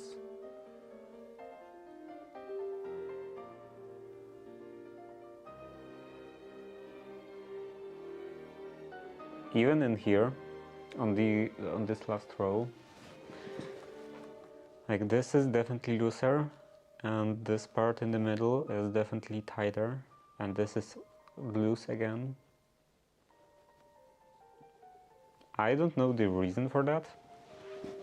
Maybe I'm somehow like automatically keeping it tighter in the middle. And yeah, my legs really hurt at this point. I have to stand up.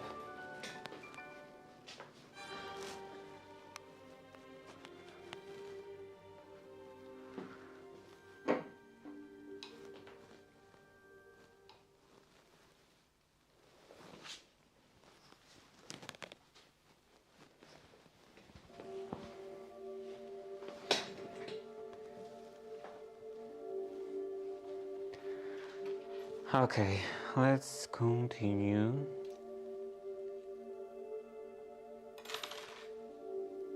And this is twisting a bit too much.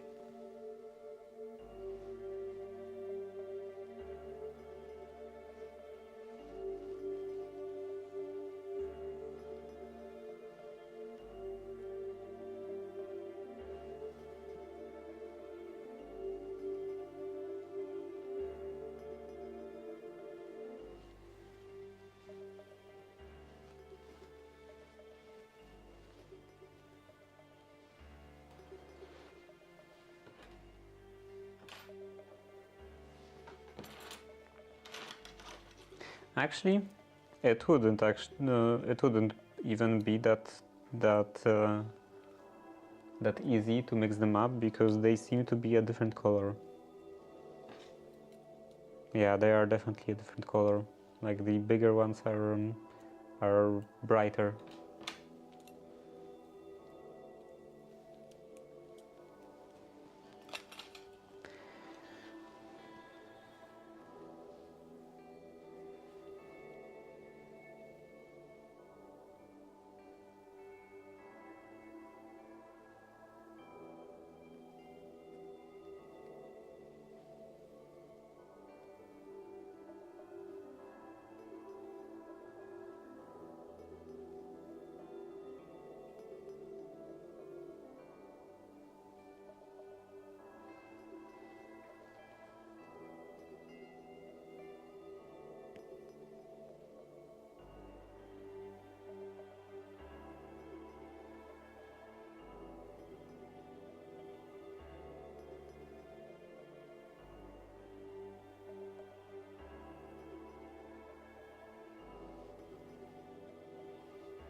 Looks like it's the time to end the stream.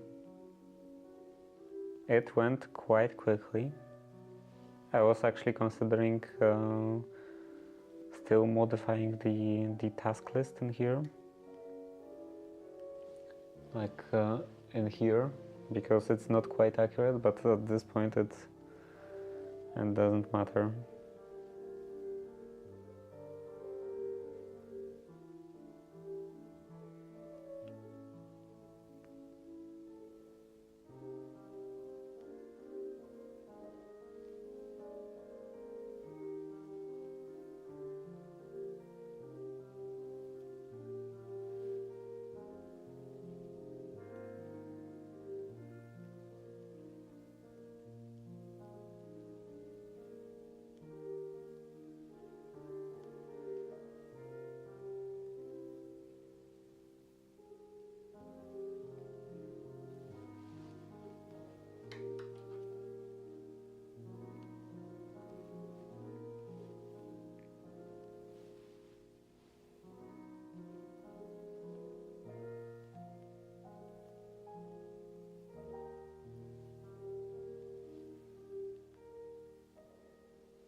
Today I can't really do a longer stream. First of all, because I don't really want to. Like, this is not especially exciting. It's nice to do some practice to improve the feeling for everything, for detention and other stuff. But I don't have a desire to do that like 24 hours or something. And the second, more important reason is that I still want to go today, do some shopping, and shopping at the hardware store, which closes in an hour. And I actually don't even know yet completely what I want to do. I still have to measure some stuff to know to know everything I want to buy, particularly wooden strips, because I need those for around the door frames and beneath the architrave.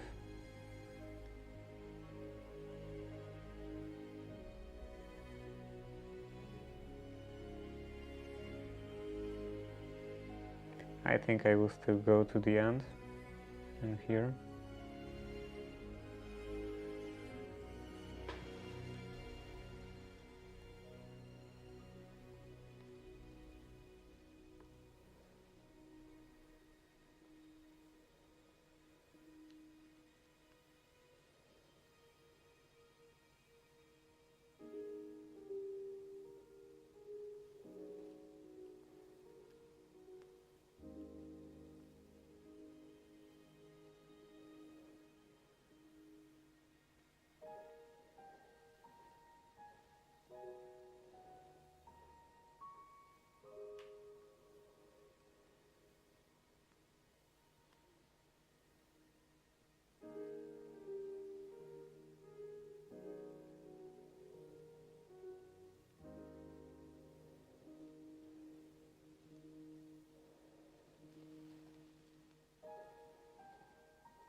Okay, so that would be it for today.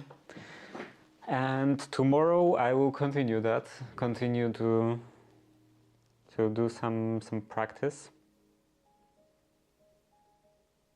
And I don't think with this piece. I think I will actually rip this, because that wasn't going very well anyway.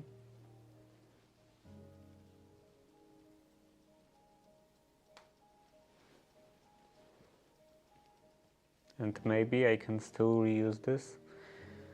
It is a bit rough. We'll see. Okay, so that's it for today. Tomorrow I will continue. I will do some more practice. Maybe also some different stitches, not only the basic knit stitch. And maybe soon, maybe the day after tomorrow, so that would be Saturday. Maybe on Saturday I will actually look for some pattern and actually start